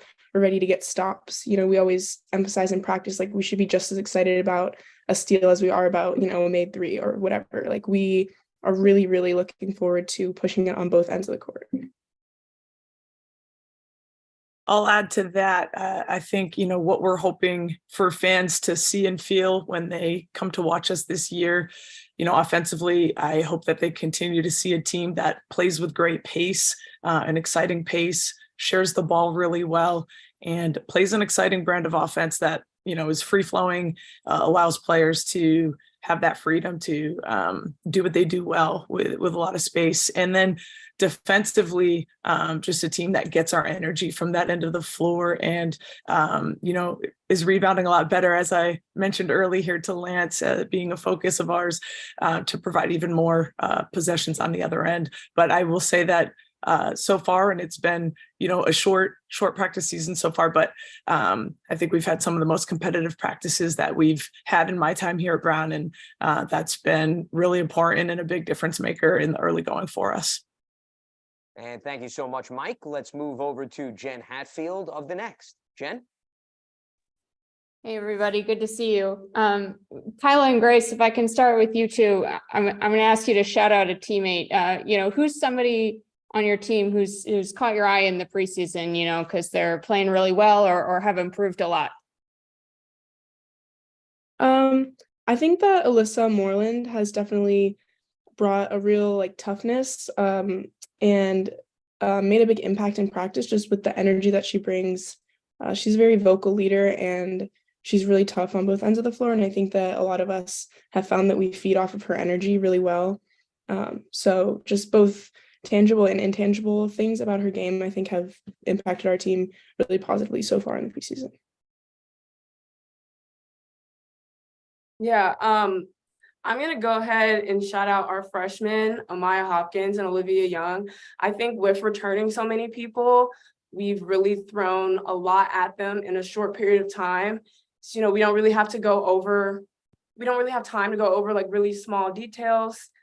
We just kind of throw them in and let them figure things out. And I think that they've been handling that really well. And I think that that's something that's going to be super important in the season, especially with back-to-back games or just even games that are only a few days apart. I think that's something that's really important. And I think that that's a good skill that they've been able to show. And Coach, for you, we've talked a lot about Kyla, Grace, and Bella on this call, and with good reason. Where have you seen each of them improve the most so far in preseason? Yeah. Hey, Jen, great to see you. Yeah, they've each improved. And, I'll start with Kyla, our senior. I think that, Kyla just has an ease about her, a maturity. She's always been able to give that to her teammates in terms of she's a very calming presence. And I think we can already see this year, there's been times in practice where it feels to me, at least, that Kyla has this sense of urgency about this being her final season at Brown. And, she has always been a player that really wants to win. And I think that just even her approach to practice has been really great. So it's been cool to see that. And moving down in class year to Bella, she's someone who just, from the moment she walked in has had a phenomenal work ethic and just that person that's willing to do anything she can to help the team and to improve. So I think for her, she's wanted to step up as a leader in the program this year in terms of just really promoting and emphasizing what it takes to win and demanding more from her teammates. Whereas she's always been a lead by example person. I think her goal has been to challenge, and demand a high standard. And then with Grace, I think she already mentioned it, her comfort level with her game and just kind of, the way she finished last season is, okay, you're obviously definitely a leader on this team. You started every Ivy League game and you were a top player for us throughout that stretch. So, she has entered the year that way, as opposed to last year, as most first years do, figuring things out and learning. So she has started this year at a whole new level, and that's been really important for our team. And I think they each did a great job shouting out some teammates. The sophomore class in general logged a lot of minutes last year. And then, as Kyla said, Amaya and Olivia are both 2 first-year students that have great basketball IQs, that they're each really good learners and they've been able to pick things up quickly. And that's also a credit to our returning players that have brought them along quickly. And that's allowed us to coach at a faster pace in practice this year. And thanks so much, Jen. Let's move along. We bring in Scott Cordisci of ESPN Plus. Scott, all yours. Thanks, Lance. A question for all 3 of you. Coach, I'll start with you. I talked to Coach Patch the other day, and he said to me pretty much the same thing you just said a moment ago, and that is how excited he is at the way the team has been practicing. He said, he's been with the program for a while. He said, Scott, I was here when we went to the Ivy tournament. He said, I'm as excited, if not more excited, about what I see in practice this preseason as opposed to any other I've been a part of. What is it that you guys see as coaches that make you so excited about the way this team is working in the preseason? I think that's, which is probably surprising for me, a pretty short answer. I think that this is just a group that's really, really invested, from the staff to the players. The group is really hungry, really invested, wants to be great. And our practices have reflected that. And the compete level has been top notch. Kyla, question for you. Coach talked about wanting to rebound better. And I'm just curious how you go about that. You referenced good defense leading to good offense, and you're a great example of that with the way you're able to pick an opponent's pocket and come up with so many steals. But from a rebounding standpoint, how can this team be better this year? Yeah, I think being very disciplined is going to be a big one. I think we really need to box out. And, we're not necessarily the tallest lineup. So I think that that's definitely going to be a big part in us getting rebounds, is not being afraid to put a body in someone. And I really think that that's what we're going to need to do to start getting more offensive rebounds, or getting more defensive rebounds, or at least leading to over the back calls from boxing people out so hard. Grace, quick question for you. All Ivy honors as a first-year student athlete here. You have a great senior leader, obviously, and someone like Kyla who's on the Zoom call. But as a sophomore and as someone who plays a lot and has played a lot for this program, do you feel at all like you'll be stepping into a little bit of a leadership role this season, or is that something specifically for, the juniors and seniors in your eyes? No, I definitely think that I'm going to come into more of a leadership role this year. I think that, as I was saying before, like the kind of hesitation isn't there anymore that I had last year. And I'm really ready to become more of a vocal leader. I feel like last year I kind of led more by example, as you said, with being kind of pretty productive on the court. But I definitely want to step into a role where I'm being a more vocal leader, especially like helping out the freshmen and just hyping on my teammates during practice and games. And I'm really looking forward to doing that. Thank you. Okay, thanks so much, Scott. Let's move on to David Korzeniowski of ESPN Plus. David? Hi, Coach. Thank you for the time. I'm curious, it's been mentioned a few times throughout the call, but the freshman class last year came in and had an immediate impact, not just Grace, but you had 3 first years with at least 10 starts. What steps can they take this season to get even better? Hi, David. Great to see you. Thanks for the question. Yeah, I think that with the sophomores, in terms of taking those steps, is it's somebody else, another coach said it earlier on the call here today about how in your first year at this time of year, you're just, sometimes we jokingly will use the phrase like in the blender with learning a lot of new things and figuring out your teammates and figuring out how to balance everything. And that's such a normal part of the process of transitioning as a first year. So for the sophomores this year, like how they can get better is kind of coming in day one, their best that they finished last year at. And we've been really fortunate to have that be the case. So the sophomores are really hungry. They are coming in with that confidence of, I know what it takes. I'm a year in and I know what to do. So for each of them to keep challenging themselves and keep that hunger, keep leading. The last question asked if, sophomores are supposed to lead as well. And absolutely, we want everybody in our program to be a leader. So I think they can continue to do that. Thank you. And thank you so much, David, as that is going to wrap up our preview of the Brown Bears. Head coach Monique LeBlanc, Grace Arnoley, as well as Kyla Jones. Ladies, greatly appreciate the time and the insight, and I wish you the best of luck in the upcoming season. Thank you. Thanks for having me. You got it. My pleasure. As that completes our journey around the Ivy League, exciting times as we set the stage for the upcoming women's basketball season. And a reminder, the Bears hit the court for the first time when they welcomed Florida Gulf Coast to town on Monday, November 6th at 7 p.m. Well, that is going to conclude our program. Thank you to all the student athletes and coaches, and of course, all media members for participating in today's program. We'd also like to thank those that tuned in live on YouTube. We look forward to another great competitive year of Ivy League women's basketball. The full program is available on YouTube. If you'd like your own copy, please email Zach Sterrett, the league's women's basketball communications contact, at zach@ivyleague.com. That is zach@ivyleague.com. Lance Meadow with you, signing off. Thanks, everybody, for tuning in, and have a great rest of your week.